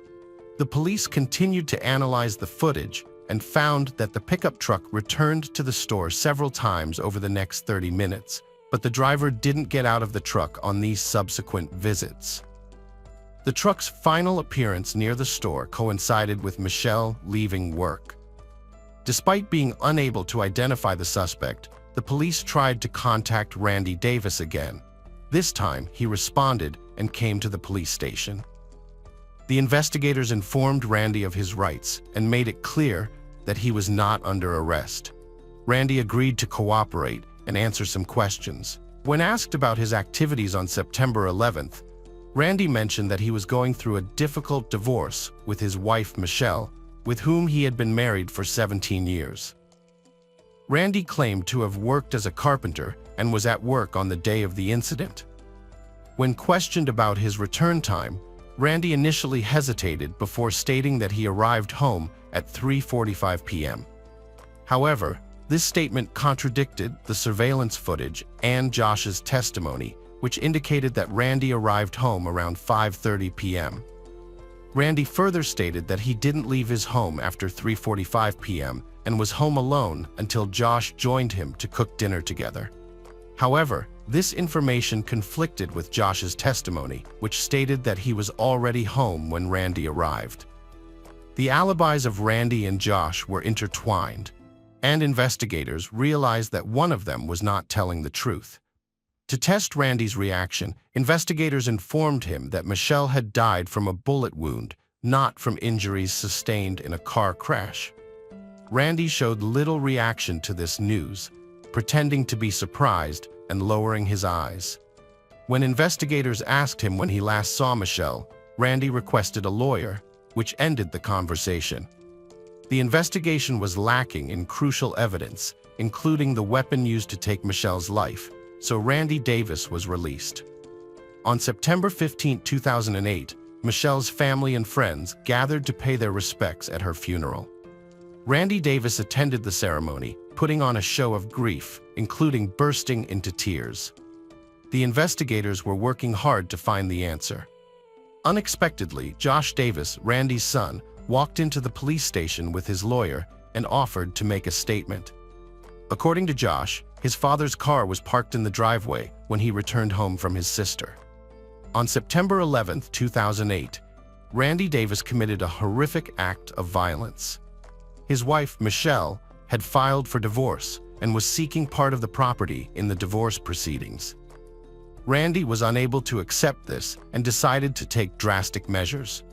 According to his son Josh, Randy had been planning this act of violence and had even told Josh that he was going to do something that would make Michelle regret it. Josh tried to stop his father, but Randy was determined to carry out his plan. Randy parked his red pickup truck outside the store where Michelle worked and waited for her to leave. He drove past the store several times, making sure not to miss the moment. When Michelle left work, Randy followed her and eventually found the right moment to strike. He rolled down the passenger side window and fired, shooting Michelle. Josh's testimony was crucial in the investigation, and the police were able to arrest Randy Davis based on the information he provided. The incident was also captured on the store's CCTV footage, which showed Randy's truck parked outside the store several times before the shooting.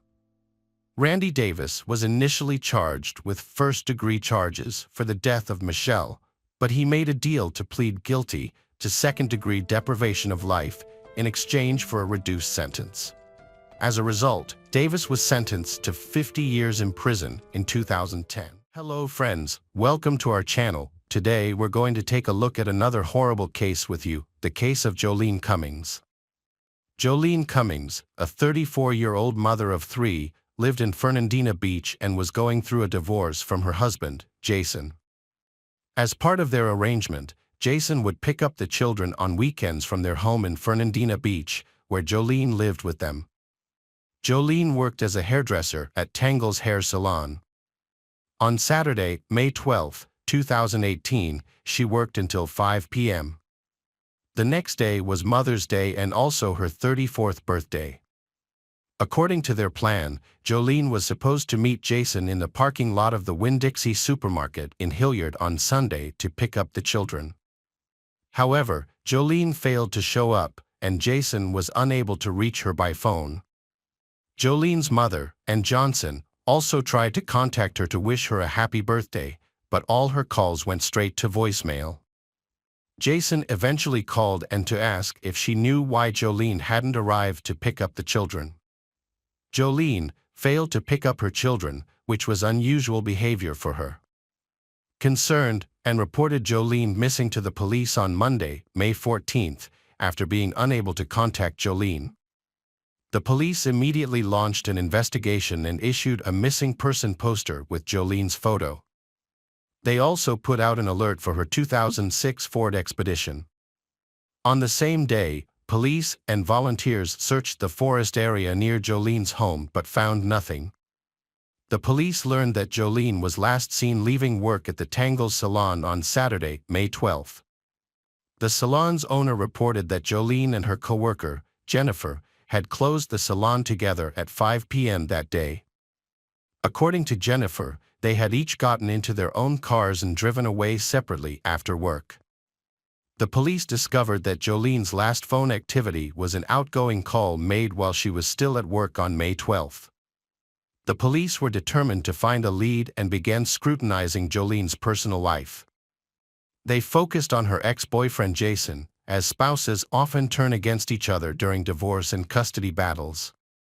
Meanwhile, detectives uncovered that 5 days before Jolene vanished, a neighbor reported a loud argument at Jolene's residence.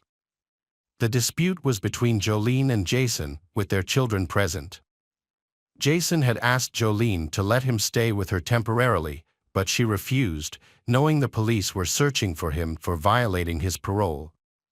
In a fit of rage, Jason began destroying property. By the time the police arrived, Jason had seemingly escaped, but the truth was unclear. After Jolene disappeared, the police began to focus on Jason as a person of interest in her disappearance. On the second day of the investigation, May 15, 2018, several significant events unfolded. The police discovered Jason hiding in Jolene's house, where he had been since the day Jolene's neighbor reported a loud argument to the authorities. He was subsequently arrested and taken to the police station for questioning. During the interrogation, Jason claimed to have no involvement in Jolene's disappearance. Meanwhile, the police found a crucial lead. Jolene's SUV was discovered parked outside a Home Depot hardware store, just a few miles from her workplace. The vehicle showed no signs of damage or struggle. After a 2-day break, Jolene's salon reopened on May 15. At 10 a.m., the police visited the salon to speak with Jennifer Sibbert, the last person to see Jolene before the weekend. However, Jennifer didn't show up for work, claiming she had an urgent matter to attend to in another city. Thanks to CCTV footage, investigators made a breakthrough in Jolene's disappearance. The footage revealed Jolene's car entering the parking lot of a hardware store, where it was later found by the police. Notably, Jennifer had claimed that she and Jolene closed the salon together at 5 p.m. on May 12, but the CCTV footage showed Jolene's car arriving at the hardware store at 1:17 a.m. on May 13, a gap of 8 hours and 17 minutes. At a press conference, Sheriff Bill Leepert explained that the CCTV footage showed Jolene's car parking at 1:17 a.m. on Sunday. The video showed the driver waiting for a few minutes before getting out. But instead of seeing Jolene exit the car, the footage surprisingly showed Jennifer Sibbert, the same hairdresser who claimed to be the last person to see Jolene. After leaving Jolene's car, Jennifer went to the gas station across the street. The gas station footage shows Jennifer entering the store, where she purchased a bottle of water and requested that an employee call her a taxi. The taxi was later confirmed to have taken her to her workplace, a salon. According to the gas station employee, Jennifer appeared to be annoyed and had visible, fresh abrasions on her face. As a result, Jennifer Sibbert became the primary suspect in the investigation, and the police began searching for her. However, the address she had provided on her job application was found to be fake. Despite her attempts to hide, Jennifer was eventually found. On May 16, police officers spotted her black Kia Soul parked between two trucks in a recreation area, just 50 meters from the salon. Upon approaching the vehicle, the officers discovered Jennifer sleeping inside. Jennifer Sibbert was arrested and initially charged with stealing a car belonging to Jolene Cummings. When police brought her in for questioning, they noticed abrasions on her hands and face and asked her to explain them. She claimed she had been bitten by bed bugs. Further investigation revealed that she was homeless, often sleeping in her car and using a local fitness center shower. As investigators dug deeper, they made a surprising discovery that Jennifer Sibbert was not her real name. In fact, she was actually Kimberly Kessler, born in 1968 and reported missing in Pennsylvania in 2012. It turned out that she had been using the identity of Jennifer Marie Sibbert, a 13-year-old girl who had died in a car accident in Germany in 1987 and was buried in Pennsylvania. The investigation into Kimberly Kessler's case revealed a trail of deception dating back to 1996, when she began using stolen identities. At that time, she was living in Pennsylvania. Since then, Kessler has assumed at least 18 different identities and lived in 33 cities across 14 states. Many of these aliases bear similar names, which she often obtained by stealing names from gravestones and cemeteries. The police charged Kimberly Kessler with forgery after discovering she had been using fake names. A search of a storage unit she rented uncovered several suspicious items, including 4 wigs, a bag containing 2 cut-off hair tails, and 3 mobile phones.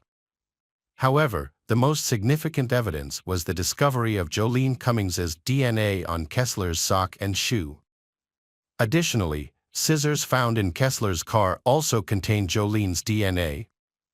A review of Kessler's phone search history revealed that Kessler was preparing for Jolene's disappearance, which was not an accident. 2 weeks before Jolene vanished on May 12, Kessler searched for information on murder cases, including a query about a man who was charged with murder after his co-worker's remains were found in his yard. She also searched for information on co-workers who had been found guilty of murder, even when the victim's body had not been found. Kessler's search history also included queries about how to use a tourniquet, as well as information on female murderers in Florida and autopsy procedures. Furthermore, she searched for information on post-mortem changes, which suggests that she was trying to learn about what happens to the body after death. These search queries are particularly suspicious in light of a discovery made by the owner of the hair salon where Jolene worked. The owner reported that the plant in the salon had been replaced, which may be connected to Kessler's search for information on how to dispose of a body. On May 13, the day Jolene failed to pick up her kids, Kessler conducted internet searches at 12:05 p.m. for indoor palm and then at 12:06 p.m. for variation palm tree. The police analyzed CCTV footage from a nearby home goods store and found that Kessler visited the store on May 14 at 2:39 p.m. and left 30 minutes later with a palm plant, which was later found at the Tangles Hair Salon.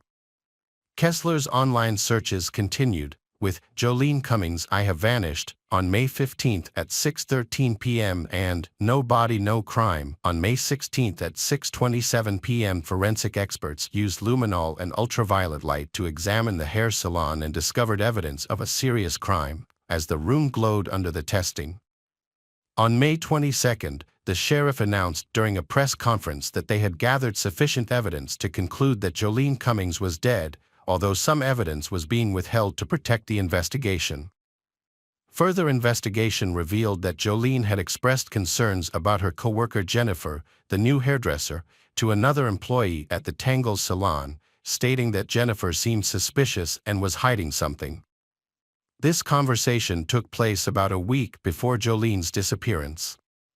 Witnesses reported that Jolene and Jennifer had a tense relationship, and one person even saw them arguing on May 9, just 3 days before Jolene vanished.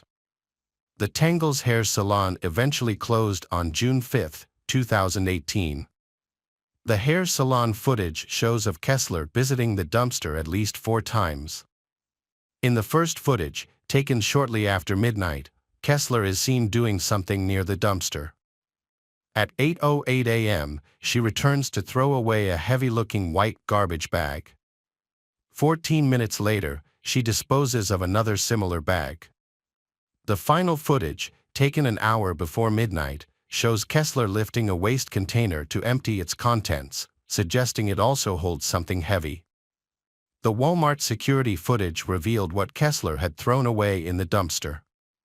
The video showed her purchasing items at the self-checkout, including garbage bags, cleaning supplies, latex gloves, and an electric knife. This discovery led the police to investigate further. They found that a local waste management company was taking trash to a landfill in Georgia.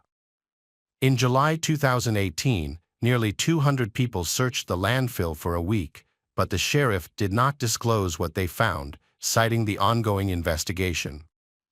Near the dumpster where Kessler disposed of the white garbage bags, the police discovered a piece of jewelry, women's shoes, and a blue plastic container that matched one found in Kessler's storage unit. The container contained Jolene Cummings's DNA. Although Jolene's body was not found, the police had sufficient evidence to arrest Kessler for her murder. Kessler's first court appearance was on January 17, 2019, where she pleaded not guilty. However, the trial was delayed for several years due to concerns about Kessler's sanity. She went on a hunger strike, losing significant weight, and her court appearances often ended in outbursts of anger. In 2021, Kessler underwent mandatory treatment before the court session, and she was eventually deemed competent to stand trial. During a press conference, Sheriff Leeper made a statement, saying that they were sending Kessler to Florida State Prison, where she would spend the rest of her life. Sadly, Jolene Cummings's body has never been recovered or found. Hello friends, welcome to our channel. Today we're going to take a look at another horrible case with you, the case of Michelle Anglin. Michelle Anglin was born on November 27, 1973, in Fountain Valley, California. Later, her family moved to Arizona, where she was raised by her mother, Peggy, and stepfather, Larry McCall. Michelle had two older sisters, Cindy and Christina. When Michelle was around 20 years old, she started dating Hudson England, and their relationship blossomed. They made each other happy, and when Hudson proposed, Michelle accepted without hesitation. In late 1995, they got married in a joyous ceremony surrounded by their families and friends. Michelle's mother, Peggy Cohen McCall, was also a realtor. According to Michelle's mother, it was she who inspired Michelle to enter the real estate industry. Michelle's family would regularly keep in touch with her via her work phone when she was in the office. When showing houses to clients, Michelle always carried a pager, allowing her loved ones to reach her if needed. However, on February 9, 1996, Michelle did not respond to calls and messages from her family. She would usually inform someone about her plans to show a house to a potential buyer. The job of a realtor can be fraught with risk, often exceeding that of other professions. This is due in part to the nature of their work, which often involves working alone and visiting isolated locations to show properties. Predators often target realtors, luring them to empty homes with false intentions, such as feigning interest in buying a house. Once the realtor is alone and vulnerable, the predator can take advantage of the situation. Concern for this inherent danger led Michelle's family to become worried when they couldn't contact her during the day. Michelle's sister Cindy sought assistance from her boyfriend, a member of the Phoenix Police, who offered to perform a welfare check on Michelle. When he visited her workplace, he discovered Michelle's parked car, which seemed undisturbed. When Cindy's boyfriend entered the office, he found the lights on and music playing. However, a closer look revealed that Michelle's personal belongings, including her purse and pager, were still on a table in the unlocked office.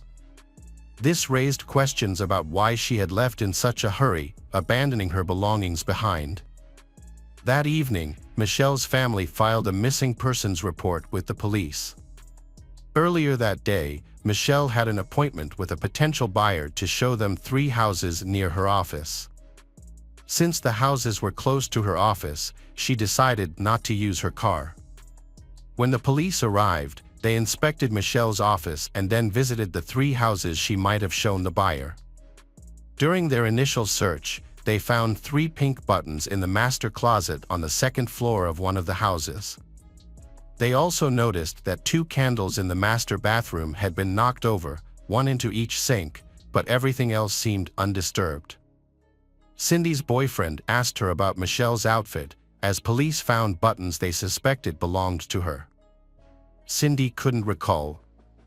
A search of the houses, especially where the buttons were found, led to a tragic discovery that Michelle's body under the master bed. Investigation revealed seminal fluid, broken candlesticks, Michelle's clothes, and paint and plaster chips under the bed and in the bathroom. The forensic examination found no evidence of forced intimate contact before Michelle's death. However, it suggested the perpetrator intended to do so, undressing Michelle despite her resistance. Bruises on her neck indicated she was strangled while fighting back. The violent confrontation occurred in the master closet and bath, as shown by scattered buttons, seminal fluid, damaged candles, and broken ceramic chips. During the attack, Michelle's clothing was torn off, as evident by her tattered and interwoven clothes. Her body showed multiple signs of the intense struggle, numerous bruises and abrasions on her body, defensive wounds on her hands and wrists.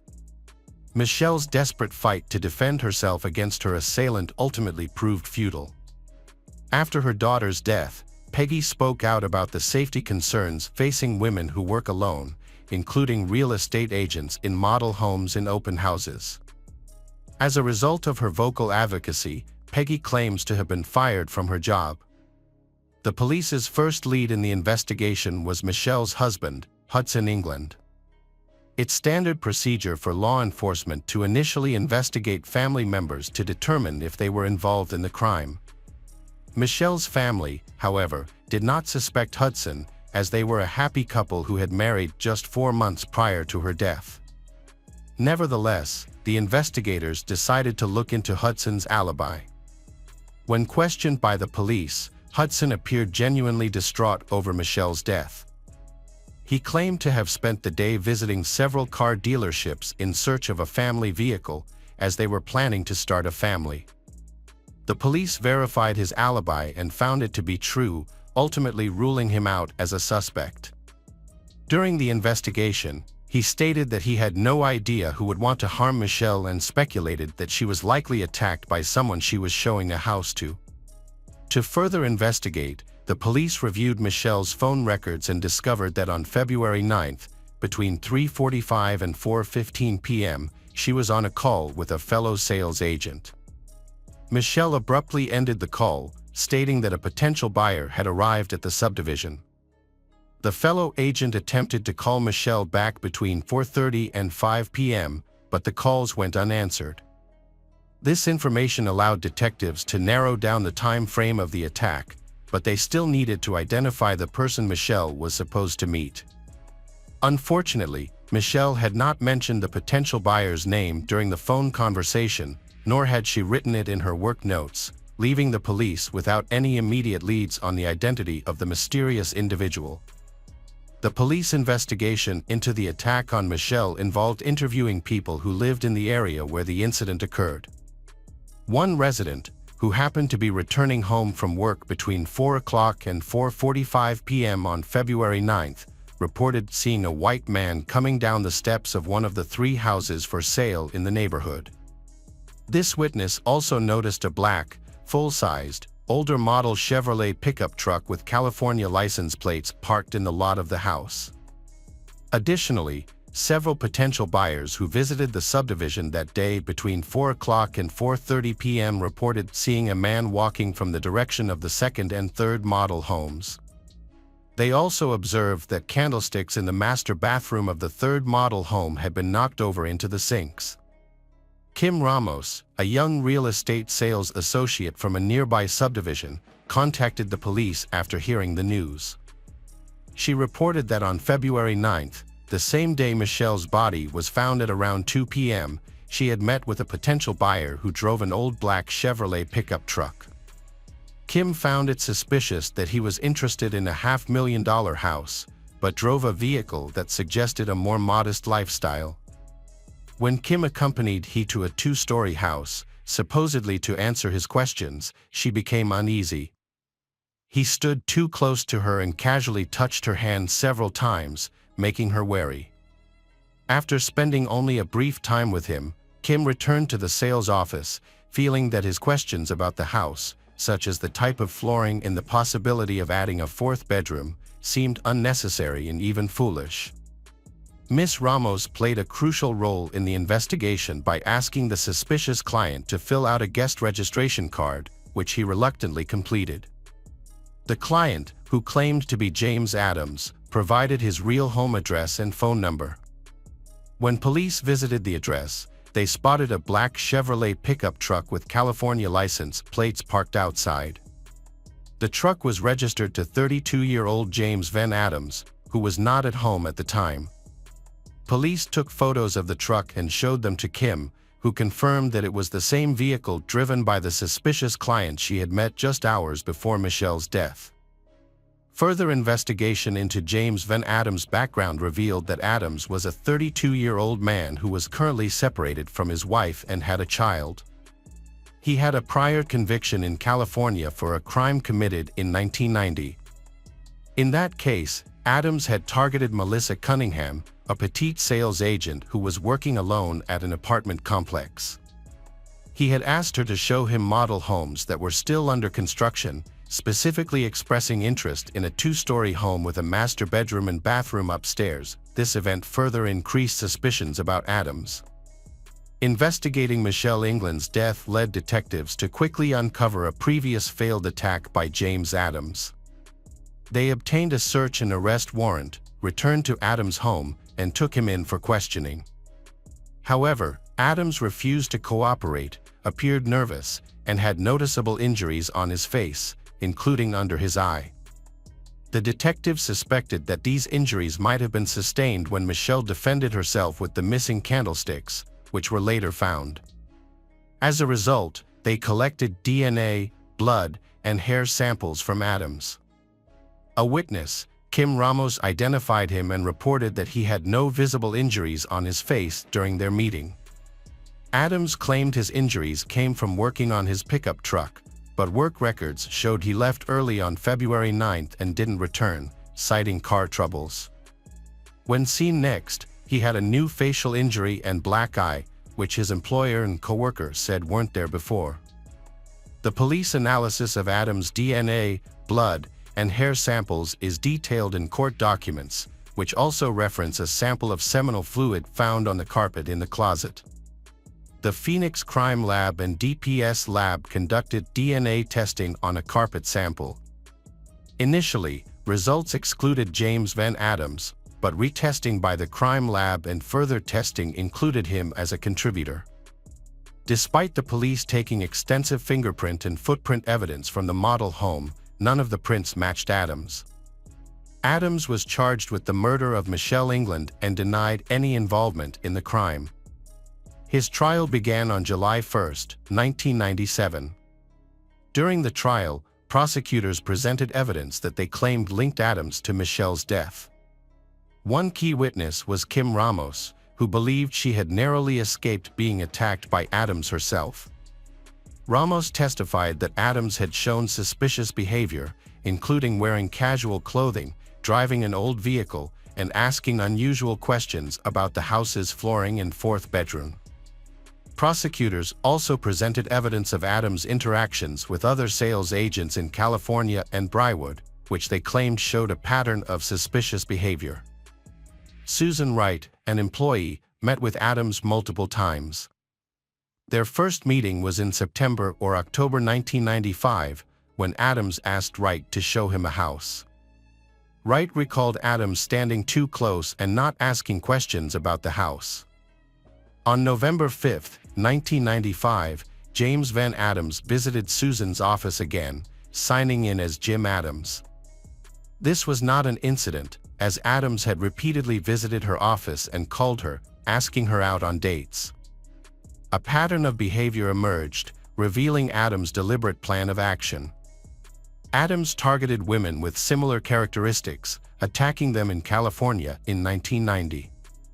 Victims Michelle, Susan Wright, Kim Ramos, and Melissa Cunningham worked alone and shared physical traits. Attacks occurred in the afternoon, with Adams often asking victims to accompany him upstairs in a two-story house. He used a similar method, putting his right arm around their necks, ripping off their clothes, and attempting to assault them. The trial was a challenging experience for Michelle's family, who were present throughout the proceedings. The judge had to invite Michelle's mother to go out from the courtroom because she was overcome with emotion and yelled at Adams. However, Adams appeared to take pleasure in the family's distress, occasionally flashing a grin. Nevertheless, his demeanor changed when the jury delivered a guilty verdict on all counts on July 14, 1997, and he was subsequently sentenced to death. Following the sentencing, Adams launched a series of appeals, claiming he was innocent.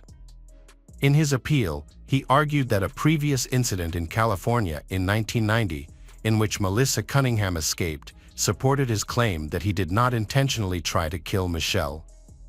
Adams alleged that during the California attack, he had simply restrained his victim by the neck in an attempt to make intimate contact.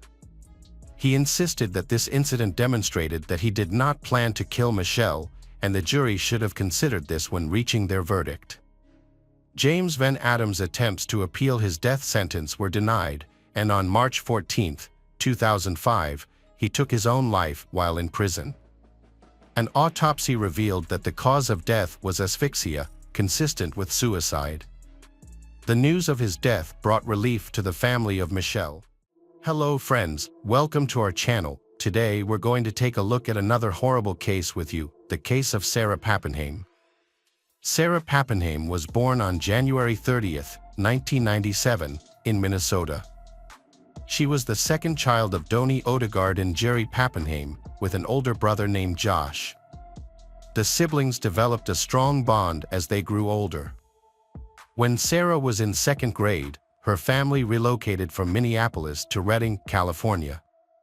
She graduated from Foothill High School in 2015, where she was an active member of the school band and played the drums. Sarah was passionate about music, especially drumming. She was a skilled drummer and regularly played at jam sessions in Redding. As one of the few female drummers, she stood out on stage. When Sarah was 18, she moved back to her hometown in Minnesota with her mother and brother after her parents got divorced. There, she continued to play drums at different venues and eventually met Bernard Allison, a famous blues guitarist and singer.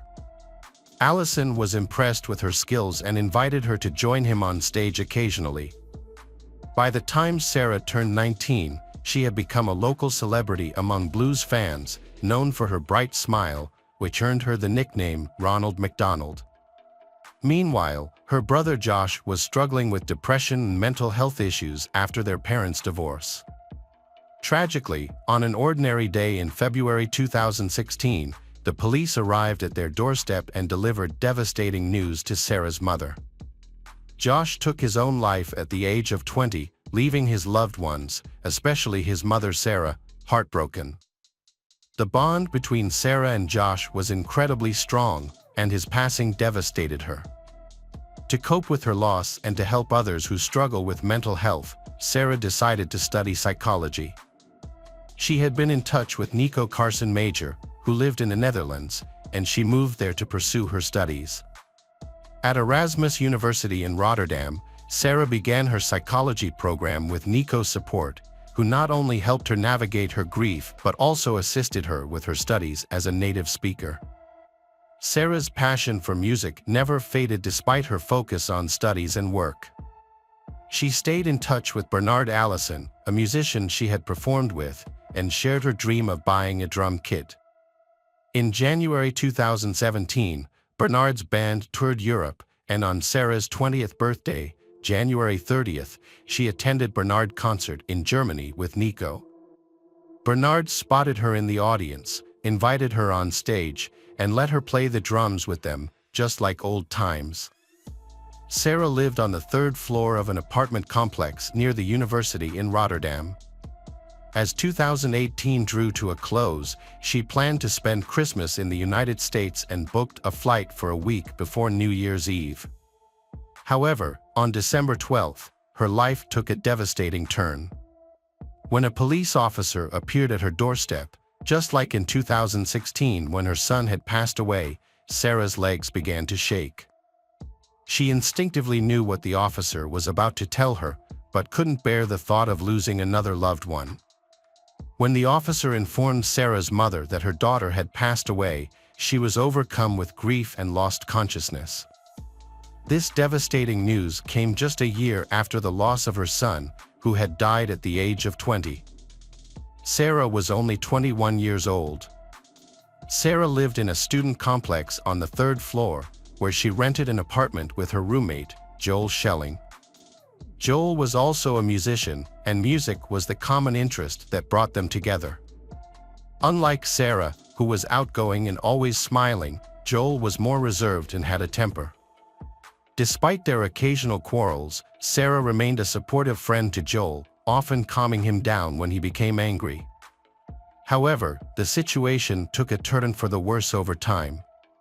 Just 6 days before her death, Sarah confided in her friend Adam Pryor that she was afraid of Joel, who had threatened to harm 3 people he disliked. Sarah knew she had to go to the police.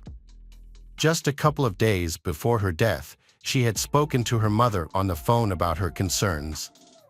Sarah's roommate, Joel, was behaving in a way that was increasingly bothering her. Her mother advised her to find a new place to live as soon as possible and to avoid Joel until she could move out. On December 12, 2018, at 12:20 p.m., the police received a call from Sarah and Joel's next-door neighbors, who reported hearing a loud fight and then Sarah screaming. When the police arrived, they found Sarah lying on the floor with multiple stab wounds. Despite attempts to revive her, Sarah died from her injuries. The police immediately began searching for Joel, who was nowhere to be found. Neighbors reported that he had left the apartment in a hurry, taking a large double bass with him. This distinctive instrument became a key detail in the police's description of Joel. Less than 2 hours after the crime, 23-year-old Joel Schelling was arrested at Eindhoven train station, about 60 miles from Rotterdam. He was on his way to visit his parents, who lived in Eindhoven. After Joel was arrested, he made a shocking confession to his mother while on the train. He told her that he had taken Sarah's life. The judge subsequently placed Joel under arrest for 14 days to undergo a psychiatric evaluation. Meanwhile, forensic experts conducting the autopsy on Sarah's body found 27 stab wounds, with several of them on her neck, abdomen, and back. 2 days after Sarah passed away, her mother, Doni Odegaard, traveled to the Netherlands to arrange for her daughter's body to be returned home. However, this required raising $40,000, a task that was made possible by the generosity of strangers who cared for the family. Upon learning of Joel's arrest, Doni Odegaard inquired if her daughter had contacted the police. Sarah had instead reached out to social workers, who visited Joel and found him calm.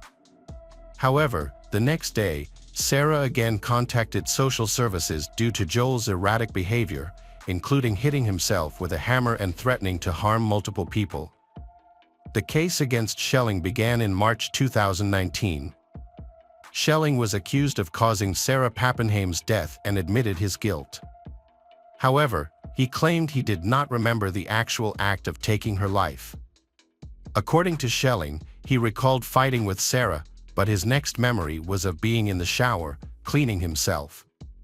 Sarah's mother, Doni Odegaard, attended each hearing, relying on an interpreter to understand the proceedings. During the trial, Schelling stated that he suffered from delirium and heard voices in his head. However, when asked if these voices had instructed him to fight with Sarah, Schelling said he did not know and could not recall. He also could not remember the cause of their fight. Prior to the verdict, experts testified that Schelling suffered from multiple disorders and required long-term treatment.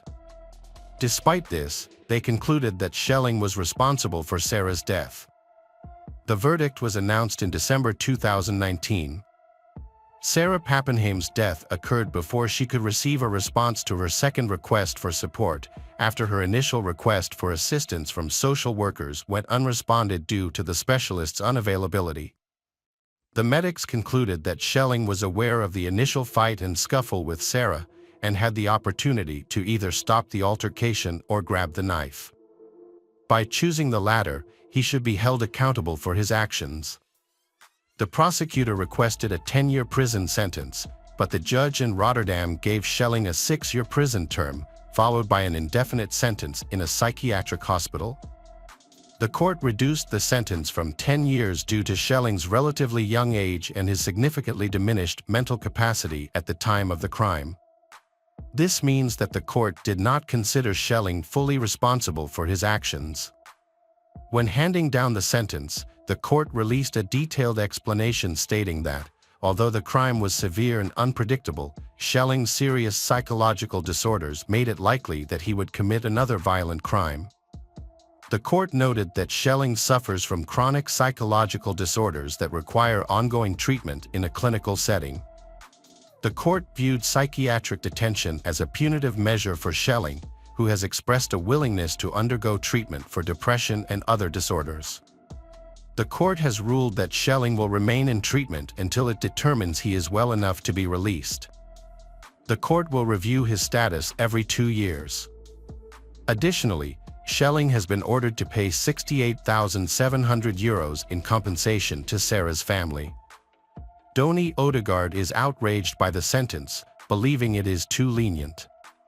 She thinks Schelling should have received a minimum sentence of 10 years in prison. In her opinion, Schelling would have faced a much harsher sentence in the US, such as life imprisonment or the death penalty, which would have prevented him from committing a similar crime in the future. She is also concerned that Schelling may be eligible for parole in as little as 4 years and vowed to do everything in her power to keep him behind bars. An investigation was also conducted into the social workers who had interacted with Sarah. The investigation concluded that the social workers could not be held accountable for failing to identify Schelling's disorders because they did not possess the necessary expertise to make such a diagnosis. Friends, welcome to our channel. Today we're going to take a look at another horrible case with you, the case of Sierra Breland. Sierra LaClaire, a cheerful and ambitious woman from Cleveland, Georgia, grew up with a dream to live in Atlanta one day. To achieve her goal, she had to leave her home state and pursue higher education.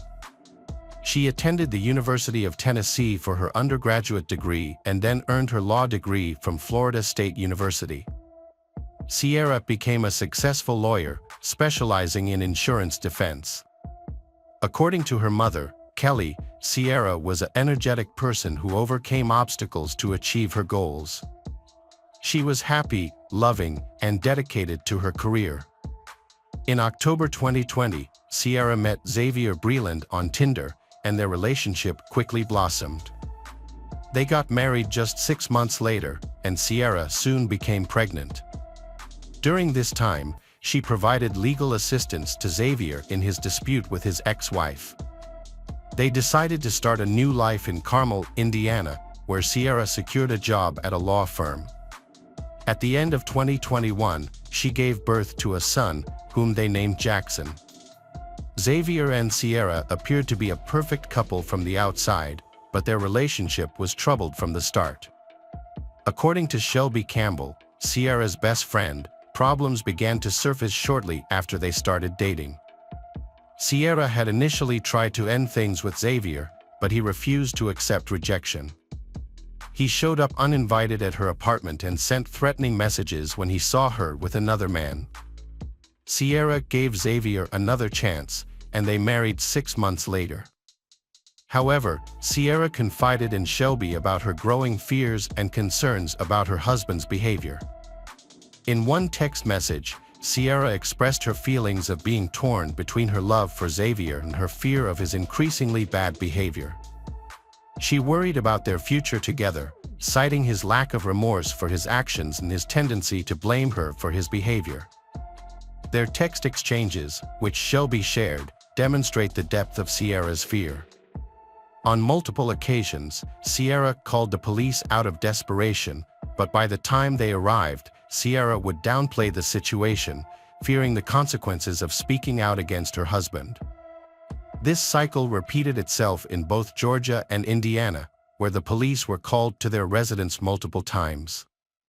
Sierra's parents, Kelly and Nick Lair, were aware that her home life with Xavier was troubled. They encouraged her to end the relationship, reassuring her that she could always return to the safety of her family home. Sierra's journey to Georgia began when she and Xavier embarked on the 11-hour drive south. Sierra arrived at her parents' house on February 19th, where she spent the night with relatives she hadn't seen since moving to Indiana. Sierra planned a trip to visit her family in Georgia, secretly intending to stay and divorce her husband Xavier due to escalating abuse. She told her parents about her plans and the abuse, and they supported her decision. On February 19th, Sierra arrived at her parents' house in Cleveland, Georgia, and reaffirmed her decision to divorce Xavier. The next day, she left to pick up her son Jackson from her mother-in-law's house in Johns Creek, Georgia. Sierra sent a text message to her best friend saying that she was waiting to pick up Jackson, but Xavier was refusing to hand him over to her. On February 21st, Sierra texted Nick, her father, saying she'd return home the next morning, and he gave her permission. When her father didn't hear back the next day, he reached out, and Sierra replied that everything was fine, just that she was feeling under the weather. Nick texted Sierra on Wednesday and Thursday, but she didn't respond. By Friday, her family was worried. On Saturday, Nick received a call from an Indiana police officer, who said Sierra was missing and her husband had filed a report. The family was shocked, wondering why Sierra hadn't told them she was in Indiana. Nick called Xavier's father. He denied seeing Sierra, but it was later revealed that Xavier had reported her missing to the Carmel Police Department on February 26, 2022. Video footage showed her last known location was her mother-in-law's home in Georgia on February 24th. Sierra disappeared on February 25th after leaving her Carmel home to walk to a store around 1 p.m. She was last seen wearing a black top and purple shorts, despite the low temperature. However, she never arrived at the store and left behind her personal belongings, including 3 phones and her 5-month-old son. The family finds it suspicious as Sierra had a burner phone for emergencies and wouldn't leave her baby behind. Kelly, Sierra's mother, said Sierra confided in her about the couple's financial struggles and alleged her son-in-law was physically and emotionally abusive. When Sierra went missing, leaving her baby behind, Kelly feared the worst. Kelly described Sierra as a loving mom who prioritized her son's care. When Sierra vanished without the baby, her husband's alibi seemed suspicious. 2 days later, police visited Xavier, Sierra's husband, after an accidental gunshot at his home. His criminal past, including a 2005 felony conviction, raised suspicions. Xavier was named a person of interest in his wife Sierra's disappearance and arrested on an unrelated charge. He had an outstanding warrant for aggravated stalking in Qua County, where he had tracked his ex-wife using a GPS device in their children's stuffed animal. 2 weeks after Sierra's disappearance, police, volunteers, family, and friends searched neighborhoods in Johns Creek, focusing on areas along Medlock Bridge Road. They passed out flyers and set up electronic signs asking for the public's help, and contacted companies to display Sierra's information across Metro Atlanta. The family of Sierra sought information on her disappearance, specifically regarding a white 2017 Volkswagen Tiguan. During the investigation, Xavier, Sierra's husband, was the only person seen getting out of the car at gas stations and shops. Law enforcement officials searched the mother-in-law's house, collecting evidence with a search warrant, and forensic professionals and cadavered dogs to look for signs of a struggle or potential blood stains. A search of Xavier Breland's residence by authorities, including a K-9 unit, found no trail. A video from March 2022 shows Xavier telling his children that Sierra was kidnapped and won't be coming home, contradicting his previous statement to police. The video was obtained while Xavier was in jail for aggravated stalking, unrelated to Sierra's disappearance. In August 2022, Xavier was found not guilty, but he was quickly arrested again and extradited to Indiana to face a new charge, unlawful possession of a firearm by a serious violent felon. At his initial hearing, Xavier asked the judge to reduce his bail to an amount his mother could afford. The judge set the bail at $35,000, lower than the $50,000 requested by prosecutors. Xavier promised the judge that he would turn his life around if released, even offering to get a job as a truck driver. Despite Xavier's plea, the judge ultimately set the bail at $100,000. Xavier was eventually released in February 2023 after posting bail. However, this decision would have consequences that will be discussed later. Xavier was repeatedly questioned about Sierra Brain's disappearance, but he maintained his innocence, claiming she vanished after going to the store. He stuck to this story, denying any involvement in her disappearance. The search for evidence in Sierra Brain's disappearance is a daunting task, considering the vast areas of land that need to be searched. Court documents revealed that some items were taken from Xavier's mom's home. Crime scene investigators removed the carpet and mattress from the home on April 21, 2022. After Xavier's arrest on March 1, 5-month-old Jackson was taken into state care. Sierra's parents, Nick and Kelly, are now able to be with their newborn grandchildren and are working to bring the infant back home to Georgia. Despite Sierra remains missing. Over the past year, multiple searches have been conducted, focusing on specific areas, but sadly, no leads have been found. Xavier Breland is the only person of interest named in Sierra's disappearance, but no charges have been brought against him. Her family believes he knows what happened to her and is the only one who can give them answers. Kelly LeClaire thinks Sierra's body could be in Georgia, Tennessee, Kentucky, or Indiana and is asking outdoor enthusiasts to be on the lookout. Sierra's parents now have custody of the couple's child. Xavier was released on bail for an unrelated firearms case, but failed to appear in court and a warrant has been issued for his arrest. The FBI is now involved in the case, and the search for Sierra and Xavier continues. The disappearance of both Sierra and Xavier has raised many unanswered questions. Sierra's mother believes Sierra feared Xavier and didn't plan to return to Indiana with him. With both missing, the case is now more urgent. The trial for Xavier's gun charge has been postponed, and authorities and Sierra's family are seeking public help to locate them and shed light on their disappearances. Hello friends, welcome to our channel. Today we're going to take a look at another horrible case with you. The case of Maricela Botella Valadez. Maricela Botella Valadez was born in 1997 in Seattle, Washington. As the eldest of 2 children in a Latin American family, she was known for being a kind, outgoing young woman with many friends. She excelled in school and went on to attend a prestigious university after graduating.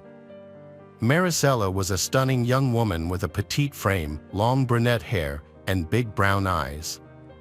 She was always the center of attention and loved being around people, often attending lively parties and making the most of every day. On October 3, 2020, Maricela traveled to Dallas to visit old friends, but she planned to return by Monday morning. Her brother was supposed to pick her up from the airport on October 5, and they would head to the university together. However, when the plane arrived, Maricela was nowhere to be found. A search for the missing student began when her brother realized she wasn't among the passengers who had disembarked from the flight. He tried to call her, but her phone was turned off. He then contacted their parents to inform them of the situation. Maricela's disappearance was unusual, as she was a responsible and serious young woman who would not normally miss university classes without warning.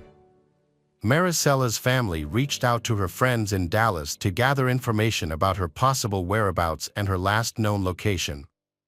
Their efforts led them to a popular club in the city, where she was spotted partying with friends the night before her disappearance. While there, she had met a man named Chuck and they had danced and socialized together over drinks. After that, they of them left the club, and Maricela was not seen again. When her family was unable to reach her by phone, they grew extremely concerned and frightened, prompting them to quickly report her disappearance to the police. She had purchased tickets for a flight to Seattle, but she never boarded the plane. Her whereabouts since that night were unknown. To investigate further, it was crucial to identify the new person she had met, their destination, and whether she had left with them voluntarily. Reviewing surveillance footage from outside the club, authorities observed Maricela exiting with a young man, but his face was not clearly visible on the video. According to the footage, Maricela appeared to be walking with a man voluntarily before getting into a black Audi car and driving off in an unknown direction. Several days had passed since her disappearance, and she had not contacted anyone, logged into her social media accounts, or made any transactions on her bank cards. The police urgently needed to identify the stranger she was with to determine where to search for them. One of her friends reported that the companion might be named Chuck, but this information was not enough. However, street camera footage helped investigators determine the direction the car had traveled. Further review of supermarket security footage revealed that they had stopped to shop, appearing happy and affectionate towards each other. The footage showed Maricela selecting drinks and candies, while he paid for the items using a card in the name of Charles Beltran. It became clear that Maricela had left with Beltran, a 31-year-old musician who was gaining popularity as a local rap star. However, Beltran had a troubled past, having been to prison twice for robbery and armed assault. He had been released on parole after serving less than 3 years and was on the verge of releasing his own music album. An investigation revealed that Maricela's phone had been active at a specific location on the night she went missing. The location was linked to a house owned by a woman named Lisa Dyke, who was renting a room to Beltran. When police and an FBI agent investigating Maricela's disappearance visited the house, they found it empty. The police were only able to reach Lisa Dyke by phone, as she said she was out of state for work. She confirmed that Charles Beltran had been renting a room in her home, but claimed he had moved out about 2 weeks ago. She also stated that she had no idea where he was after that. They searched the house where he used to live and made several alarming discoveries. The interior was a disaster zone with mess and unsanitary conditions everywhere. It appeared as if the residents had departed abruptly, only taking essential belongings and abandoning the rest. Dirty dishes were stacked high in the sink, old food and mold sat on the kitchen table, and garbage covered the corners of the floor. In stark contrast, investigators found multiple empty bottles of cleaning supplies scattered around, and there were also remnants on the floor and carpet indicating an attempt to scrub areas clean. A disturbing black statue of death, draped in a black cloak and grasping a scythe, occupied one of the upstairs rooms. While it could have been dismissed as an eccentric decoration, its presentation as a makeshift altar, complete with wax candles, dried flowers, and 2 metal bowls, suggested a more sinister purpose. The setup bore an uncanny resemblance to the Mexican cult of Santa Muerte, which reveres a female embodiment of death. The house exuded an atmosphere of foreboding, as if a traumatic event had occurred, prompting the occupants to hastily gather their belongings and flee in a state of panic. A more thorough investigation was conducted using specialized tools to detect blood traces. This revealed multiple wiped blood stains in one of the bedrooms, the bathroom, and the hallway. The bedroom with the most significant bloodstains belonged to Charles, suggesting a violent crime had occurred there. However, the identity of the victim remained unclear. Despite attempts to clean the area, the blood had penetrated the carpet, seeped under the baseboards, and stained the wallpaper and furniture. To confirm the source of the blood, experts compared the samples with Morella's DNA. The results eliminated any remaining doubts, confirming that the blood belonged to Morella. The police had to seal the house as a crime scene, but their next challenge was to track down the main suspect, potential accomplices, and witnesses. However, this proved to be a difficult task as Charles had already fled the scene, and the owner had quickly put the house up for sale even before the police arrived. To gather more information, the police decided to investigate the people who had recently lived in the house. According to the neighbors, who described a complicated love triangle, 3 individuals had lived in the house: 57-year-old Lisa Dyke, 48-year-old Nina Morano, and 31-year-old Charles Beltran. However, the nature of their relationships and the reason for their sudden disappearance remained unclear. To move forward with the investigation, the police needed to look into each person's background and find them as soon as possible for questioning. The owner of the house, who was the only one reachable by phone, was a well-known lawyer with a commanding and ambitious personality. She had been married 3 times and had inherited a substantial amount of money after becoming a widow several years ago. Given her financial situation, it was unclear why she had rented a room to Charles, as she was not known for her charitable nature, suggesting that she may have had an ulterior motive. Charles Beltran, also known as Chuck, had big dreams of becoming a successful rapper. However, his lack of funds and connections, combined with a troubled past, made it difficult for him to get started. That was until he met Dyke, who offered him a helping hand. She took him in, setting up a small recording studio in her home, and even funded the production of several music videos to help launch his career. Dyke also provided Chuck with a car, paid for his social expenses, and bought him stylish clothing. Despite her significant financial investment in Chuck, Dyke maintained that their relationship was purely professional, insisting that she saw great potential in the young rapper and was simply investing in his future. The situation with Nina Morano was particularly interesting. She had been in a long-term relationship with Lisa, and after Lisa's husband passed away, they women no longer hid their romance. In fact, they had gotten married just a few months prior. Nina moved in with Lisa, who was already living with a young musician named Charles. Although Lisa denied it, a close friend claimed that she had a romantic relationship with Charles, and Lisa had even confided in her friend about how great he was as a lover. It seemed that Lisa was deeply in love with Charles, as evidenced by her efforts to look younger, including losing 55 pounds, changing her image, wearing bright makeup, and getting tattoos. Lisa had also made some significant changes to her life, including evicting her adult children from the home, citing that they were interfering with her personal life. Charles, on the other hand, had a clear interest in staying with Lisa, who was wealthy and could help him financially and advance his music career. However, as a physically attractive man, Charles often engaged in casual flings with young women, which made Lisa extremely jealous. But what was Nina Morano's role in all of this, and specifically, what did she have to do with Morella's disappearance?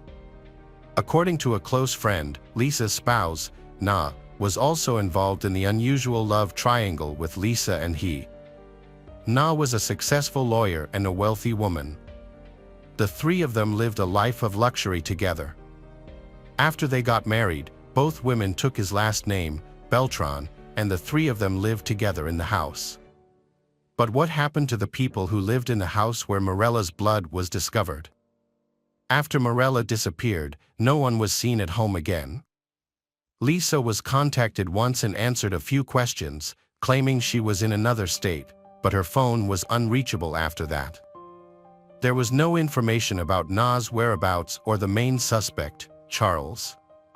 On the night of October 5th, investigators monitored the mobile phone signals of the 3 residents and the missing person, Maricela, and found that all 4 signals were coming from within the house. By early morning, the signals had moved to a remote wooded area in suburban Dallas. Shortly after, the signals vanished. A few days later, Lisa briefly responded to messages on her secondary work phone, but it soon became unreachable as well. Using geolocation data from the mobile devices, authorities reconstructed the group's route that night, identifying the stops they made along the way. This information led them to suspect that the missing student's body might have been disposed of in this area. Although this narrowed down the search radius, the area was vast and challenging to navigate, hindering the progress of the investigation. The search for the missing Seattle student was suspended near the new year, as no body or clues were found. However, in March 2021, a local hunter discovered a human skull in the woods that appeared to be relatively recent. The hunter immediately reported the find to the police, who then sent the remains to a forensic laboratory for examination. Dental records confirmed that the remains belonged to the missing student, who had been gone for nearly 6 months. Although the body was badly decomposed and damaged by wild animals, making it impossible to determine the exact cause of death, forensic analysis revealed characteristic marks on the bones that suggested knife wounds. However, it was unclear whether these wounds were fatal. After the authorities found the body in the forest, they quickly identified the first suspects and tracked down Lisa, who had moved to Florida with her partner, Na. They had rented a house in Miami near the ocean. However, when the police arrived, only Na was apprehended, while Lisa went into hiding after learning about the situation. Charles, another suspect, was nowhere to be found, although he occasionally contacted his former girlfriends through messaging apps. In one of his last messages, Charles warned his acquaintances that the police were closing in and that they should be extremely careful. Meanwhile, Na, who was now in custody, denied any involvement in Marcella's disappearance, claiming she knew nothing about what had happened to her. Lisa, on the other hand, used her connections to try to hire a good lawyer for Na. While in Florida, Na attempted to sell her house in South Carolina as quickly as possible, likely to raise funds for their continued hiding or to flee the country. Authorities eventually tracked down Lisa and arrested her, and both women were taken back to Dallas. During initial questioning, neither woman provided any information, and their bail was set at $500,000 each. They were able to post bail and were released to house arrest, but were required to wear tracking devices that allowed authorities to monitor their movements. In August of the same year, Charles made a daring escape attempt, but police were hot on his trail and tracked him down to Utah, where he was hiding at the home of a former girlfriend. She, who had a 5-year-old son with Charles, was overjoyed to see him and didn't ask questions about his sudden return. When Charles was arrested, he initially refused to cooperate with the police or answer their questions. He was counting on his wealthy lover to use her influence and wealth to hire a top-notch lawyer to get him out of trouble. However, things took a dramatic turn on Christmas Eve in 2021. Lisa and Nina, who had been released on bail, suddenly went dark when their tracking bracelet stopped working due to the holiday chaos and high activity. The police didn't send a team to the suspect's location until the next day, but by then, they had already vanished. It was later discovered that the suspects had been carefully planning their escape for months. As a result, by the time the police pursued them, they had already crossed the border into Mexico undetected. From Mexico, they traveled to South Korea by air, and their trail eventually went cold in Cambodia. The FBI teamed up with the Cambodian police and immigration authorities to locate the suspects on the run. They women first raised suspicions after making a large cash withdrawal from an ATM, prompting authorities to monitor their movements. They tried to pay for everything in cash to stay under the radar, but security footage helped reveal their whereabouts. An ATM camera identified the fugitives, and another camera caught the license plate of the vehicle they arrived in. The vehicle's owner cooperated with police and took them to the residence where the foreign women were living extravagantly. They were recaptured in February 2022 and sent back to the United States, where they were taken into custody without the possibility of bail, ensuring they went directly to jail to face the law. Charles realized that his lover was only looking out for herself and had no intention of helping him avoid prison. This led him to decide to cooperate with the investigation and share information. His detailed account of the events that took place that night shocked many. Bellin admitted to being in a romantic relationship with Lisa, the homeowner, and her spouse, Na, but claimed it was motivated by financial gain and a desire to further his music career. He did not have genuine feelings for these women and instead often pursued younger, attractive women, openly engaging in numerous affairs. On October 5, 2020, Chuck met Maricela, a young student, at a nightclub. They spent the evening drinking and dancing together, and he eventually invited her back to his place. Maricela agreed, and when they arrived, Chuck's roommates, Na and Lisa, were already asleep. Chuck and Maricela went to his room, where they engaged in intimate activities and fell asleep. Later that night, Lisa woke up and entered Chuck's room, where she saw Maricela sleeping next to him. This triggered a jealous outburst, and Lisa went to the kitchen to grab a large knife. She then returned to Chuck's room and attacked Maricela, repeatedly striking her with the knife. Charles reported that he was woken up by a noise and was initially disoriented due to intoxication. When he turned on the light, he was met with a disturbing scene. Morella's body had fallen to the floor beside the bed, where she had lost a significant amount of blood. Na entered the room, and both Charles and Na stood there for a few minutes, failing to provide any assistance to the victim. Once Charles regained his composure, he realized that he might be blamed for the crime due to his prior record, and that his influential acquaintances might avoid punishment.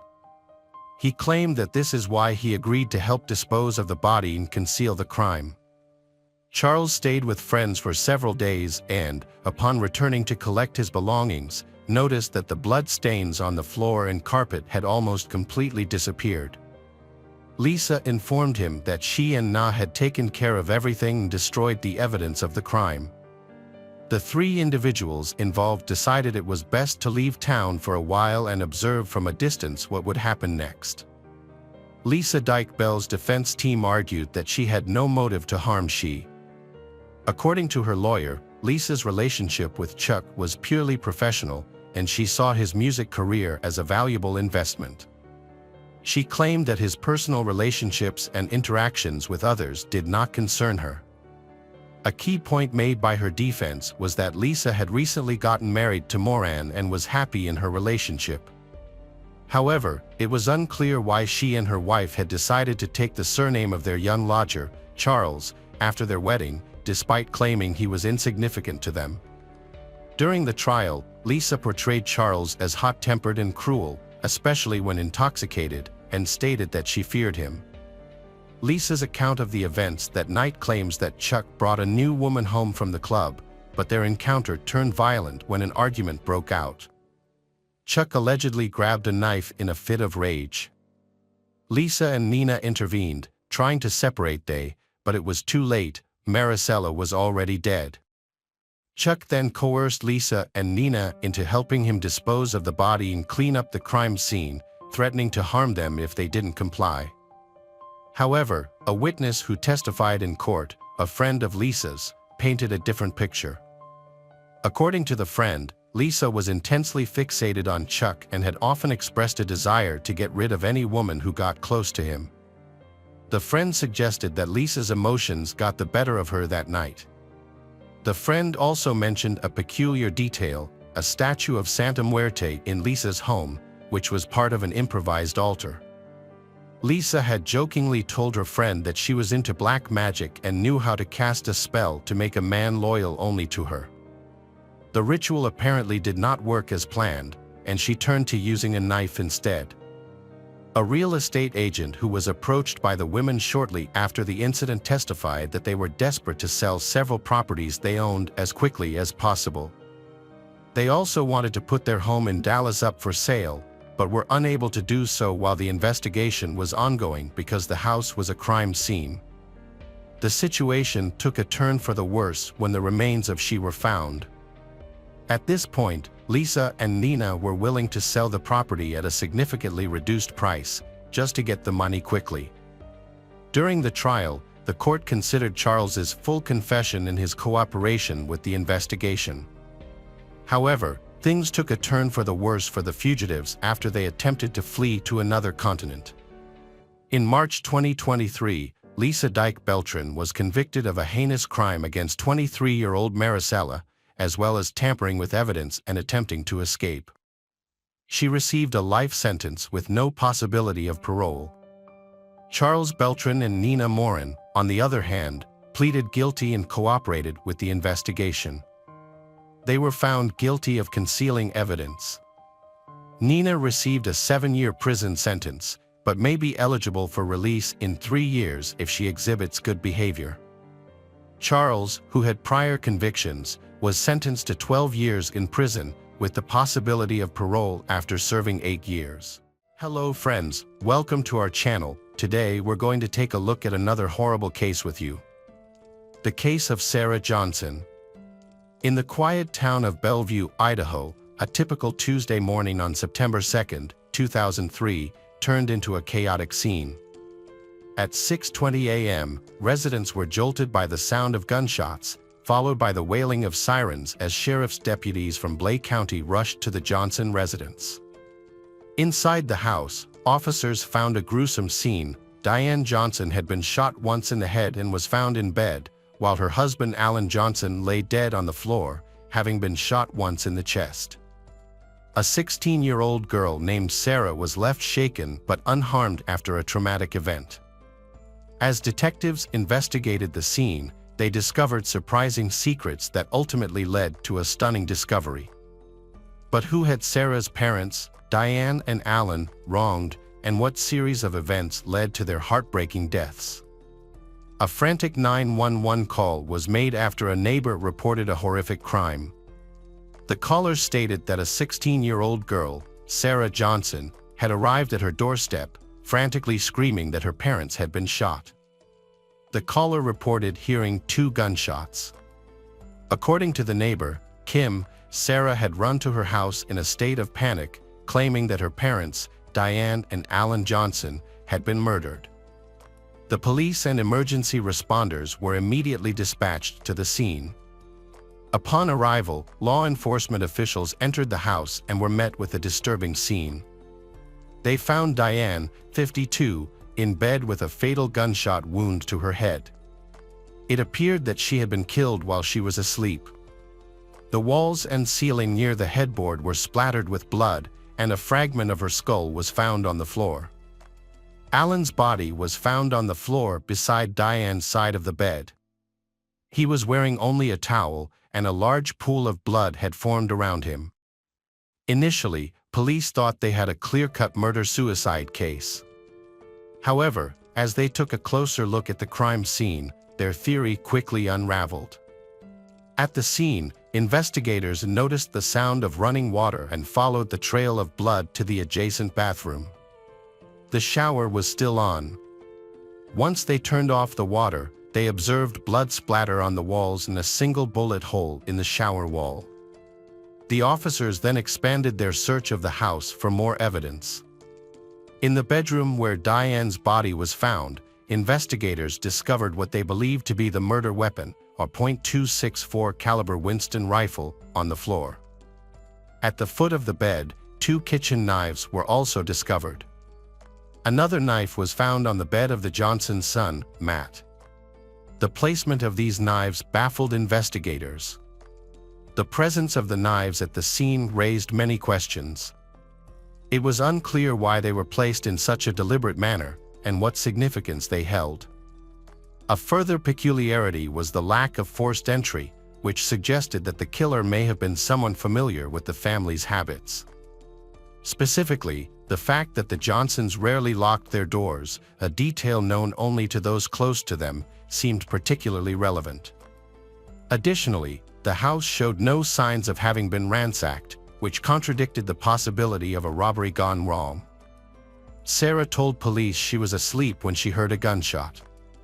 She immediately got up and ran to her parents' bedroom to call out for her mother. That's when she heard a second gunshot. Fearful for her safety, Sarah rushed to her neighbor's house for help. She didn't see the person who fired the shots. Her neighbor, Kim Richards, backed up Sarah's account and was the one who called 911.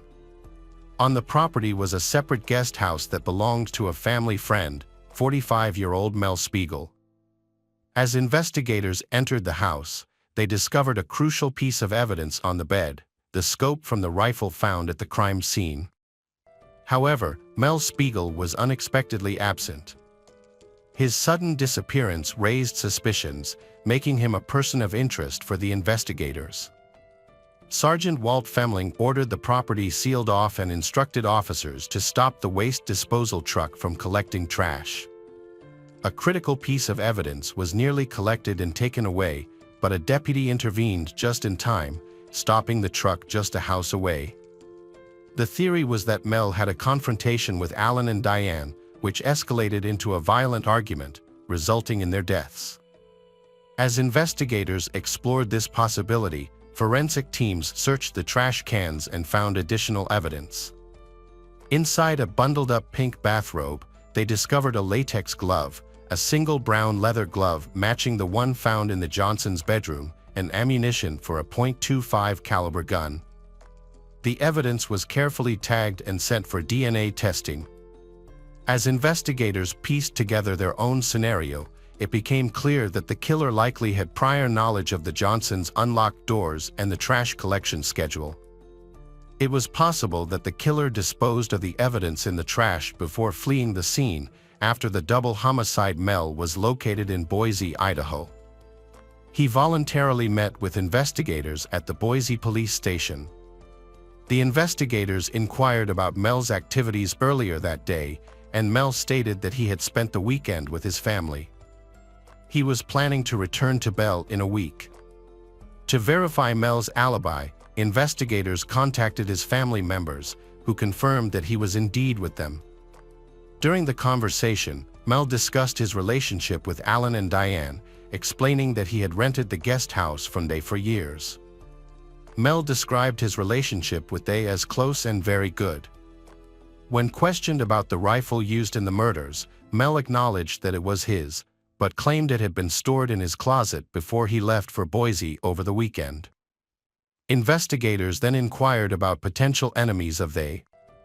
Mel shared that Alan and Diane had been concerned about their daughter Sarah's relationship with 19-year-old Bruno Santos, who was allegedly living in the country without proper documentation and selling drugs. Mel specifically mentioned Bruno Santos as someone investigators should look into. Mel encouraged investigators to talk to other family members, leading them to reconstruct the Johnson family's history. Here's what they discovered. Alan and Diane Johnson's relationship began in the early 1980s. At the time, Diane was a single mother to a toddler son, Matt, from a previous relationship. They got married in 1983, and Alan adopted Matt as his own son. The family settled in a beautiful home in the quiet city of Bell, Idaho. In 1987, they welcomed a new addition, a daughter named Sarah Johnson, born on January 25. Their children, Matt and Sarah, were both doing well in their studies. Matt, who was 22 at the time, was a university student at the University of Idaho in Moscow. Sarah was not only excelling in her schoolwork, but was also an accomplished athlete on her school's volleyball team and received adoring attention from her father Alan. The investigators had been ruling out potential suspects and were about to reveal underlying family conflicts that had been escalating over the past few months. With Mel cleared as a suspect, the Johnson family was known to be happy and loving, but things changed when Sarah started dating Bruno Santos. Investigators interviewed the family members, including Matt, the son who had returned home from university, and Diane's sister and brother-in-law, Linda and Jim Fave.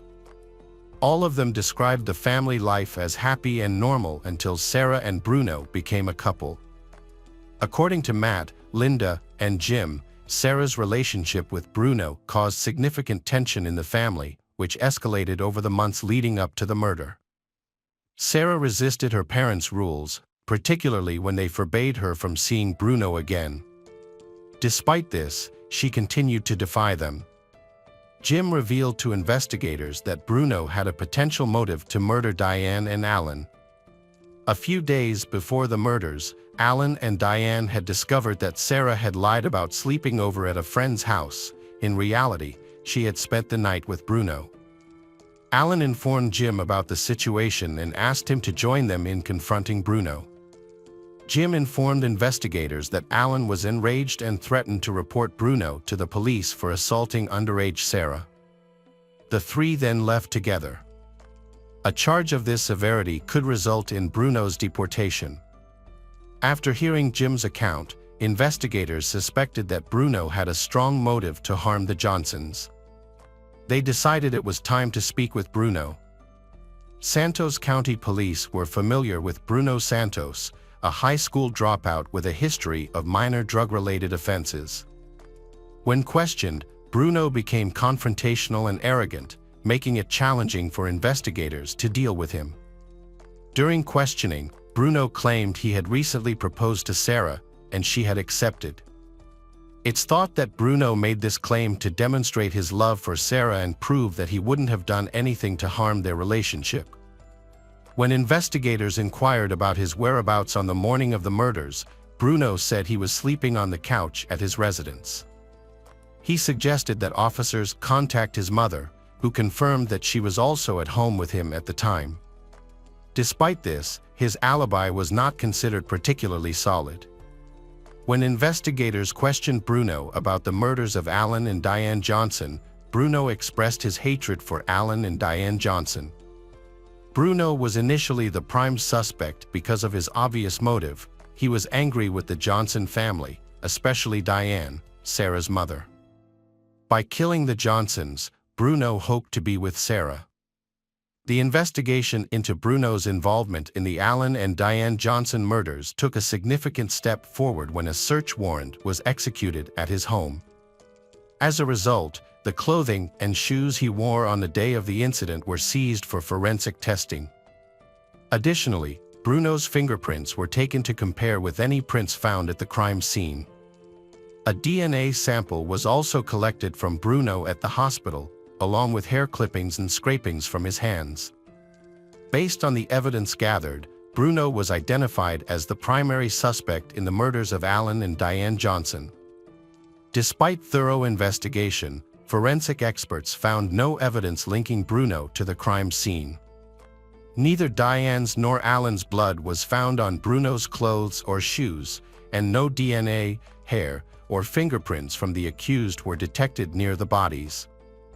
Additionally, no physical evidence placed Bruno in their room. The gloves and bathrobe tested negative for any incriminating evidence.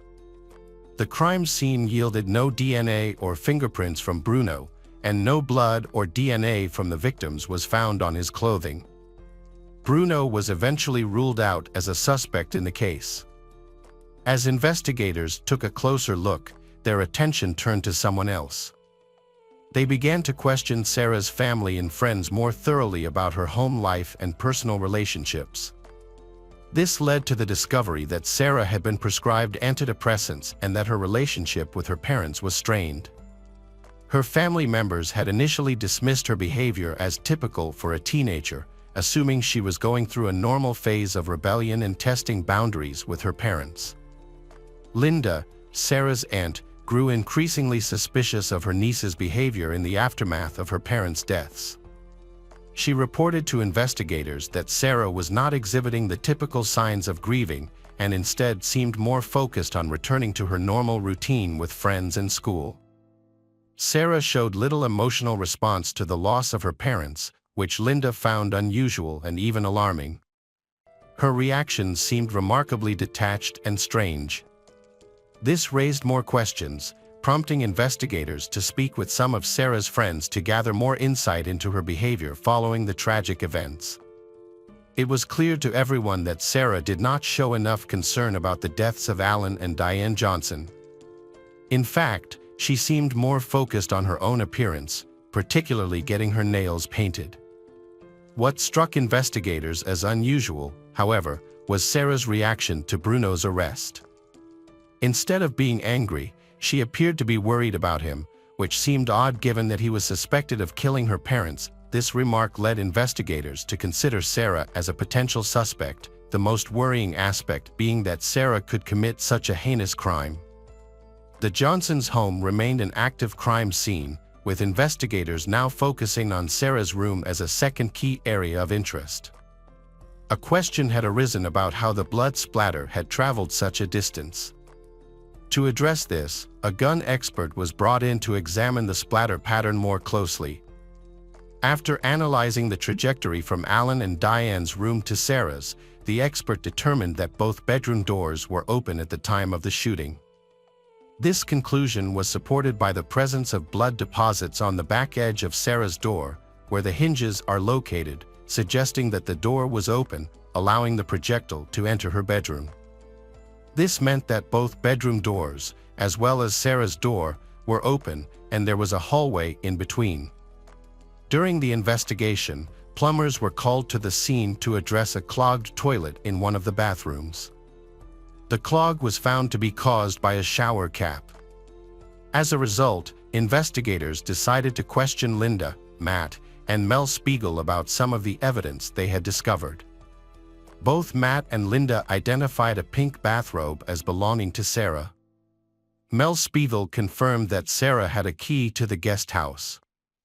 He also revealed that Sarah was aware of the gun stored in the closet. However, investigators faced a challenge in linking Sarah to the evidence. Eyewitnesses reported that Sarah did not have any visible blood on her when she ran to a neighbor's house for help on the morning of the murders. Forensic experts used luminol to test Sarah's clothes for blood splatter, but found none. Despite this, investigators obtained a warrant to seize and test the clothes Sarah was wearing that morning. Meanwhile, investigators asked Sarah to return for another interview to determine if her account had changed since they last spoke. They had noticed small inconsistencies in her previous statements. When questioned again, investigators found that Sarah's story had altered significantly. Specifically, they identified at least 5 changes to her explanations. In some instances, she claimed to have been asleep and was awoken by the sound of a gunshot, but her story varied across different interviews. When questioned about the door to her parents' room, Sarah struggled to recall whether it was open or closed at the time of the shooting. Despite Sarah's inconsistencies, investigators maintained a calm demeanor during questioning to avoid raising her suspicions. They were already aware that both bedroom doors were open, which was the only explanation for the blood splatter on Sarah's bedroom wall. As part of the investigation to clear her name, Sarah was asked to provide a DNA sample, hair samples, and hand scrapings, all of which were sent to the lab for testing. The pajama top and bottom she was wearing on the morning of the murders were also sent to the lab for examination by forensic specialist Rod Engard. Under a high-powered microscope, Engard found no blood on the front of the robe. However, on the back of the garment, he discovered patterns of high-velocity blood splatter. These stains were extremely small, some even smaller than a pencil mark, and were layered on top of each other, indicating a high-energy impact. He discovered blue cotton fibers and green paint specks on the inside of the robe that matched the shirt Sarah wore that morning. However, the most incriminating evidence was yet to come. Lab results confirmed that Sarah's DNA was found on the inner lining of the latex glove, and gun residue was detected on both pairs of the brown leather gloves. The robe, leather gloves, and latex gloves were sent to a lab in Chicago, Kahn and Associates, for further analysis. The lab found gunshot residue on all 3 items. The blood on the gloves and robe belonged to both Alan and Diane. This evidence was sufficient for investigators to arrest and charge Sarah with the double homicide of Alan and Diane Johnson on October 29, 2003. Sarah Johnson was arrested for the murders of her parents, Alan and Diane Johnson, and was held without bail at the Blake County Jail awaiting trial. The shocking crime made headlines across the country, captivating the nation's attention and sparking a media frenzy. To build a case against Sarah, investigators and prosecutors had to create a convincing argument that demonstrated her motivation and capability to commit such a horrific crime. Sarah's parents disapproved of her relationship with Bruno from the start. As a result, Sarah began sneaking around behind their backs and acting out in typical teenage fashion. However, the turning point came just a few days before the murders. A heated argument with her parents drove Sarah to desperation. She had lied about staying with a friend, when in reality she was with Bruno. Her father's threats to have Bruno charged with assault and deported to Mexico pushed Sarah to the edge. Investigators and prosecutors believed that this was the moment Sarah hatched a plan to eliminate her parents and start a new life with Bruno. On the morning of the murders, she went to the guest house to retrieve the rifle, setting the events in motion. Sarah carefully prepared herself to commit the crime by putting on latex gloves, leather gloves, and a shower cap to prevent blood from getting on her hair and clothes. She then went to her parents' room, where she shot her mother, Diane, in the head while she was asleep. When her father, Alan, got out of the shower and opened the bathroom door, Sarah shot him in the chest. After killing her parents, Sarah attempted to make it look like an intruder had committed the crime by placing knives in the bedrooms. She then gathered up the evidence and threw it away in the trash, hoping that the waste disposal company would collect it before investigators could find it. However, she made a critical mistake by not considering the evidence that would be found in her own room. Additionally, the shower cap she had worn became lodged in a plumbing system, leaving behind a crucial piece of evidence. The evidence against Sarah Johnson was overwhelming, and her trial began in February 2005, 2 years after her parents' murders. At 18 years old, Sarah stood accused of killing her parents. Her defense team maintained that Sarah was innocent and that an intruder had committed the crime. However, the prosecution was well prepared to present their case. They introduced physical evidence found at the crime scene and testimonies from family and friends that raised suspicions about Sarah's behavior. On the morning of the murders, there were 3 people in the Johnson household: Alan, Diane, and Sarah. 2 of them did not survive. The one person who did come out alive was Sarah Johnson, who was now sitting in the courtroom. The most damaging testimony came from Bruno Santos, who not only sought to clear his own name in the murder trial but also provided the jury with insight into Sarah's state of mind before the murders. Bruno testified that he and Sarah had planned to get married and that she had described a future where they would live together in a beautiful house, happy with just each other. He also revealed that Sarah frequently expressed her hatred for her father and even talked about shooting him. After 5 weeks of testimony, evidence, and explanations of the crime scene, the jury delivered its verdict on March 16, 2005. Sarah, 18, was convicted of 2 counts of first-degree murder and sentenced to life in prison without parole at the Pocatello Women's Correctional Center in Idaho. Despite making multiple appeals to reduce her sentence, Sarah remains in custody as all her appeals have been denied. Following her sentencing, her family members have publicly expressed their feelings about Sarah and her actions. The murders of Alan and Diane have had a devastating impact on their family, with most members believing that Sarah is responsible and deserves her punishment. Sarah's brother, Matt, has stated that Sarah showed no remorse for killing their parents and believes that if given a second chance, she would try to avoid being caught again. At the sentencing hearing, Pat Dishman, Diane's mother, addressed Sarah directly. She told her granddaughter that despite everything, they still loved her. However, her actions had left a devastating impact on their entire family. "We'd been absolutely destroyed by the loss of your Alan and Diane, and it was even harder to come to terms with the fact that it was you who did it." Alan's sister Lynn expressed her concerns about Sarah's character, stating that she is spoiled and violent, and capable of committing murder if released from prison. Lynn urged the judge to consider keeping Sarah incarcerated permanently.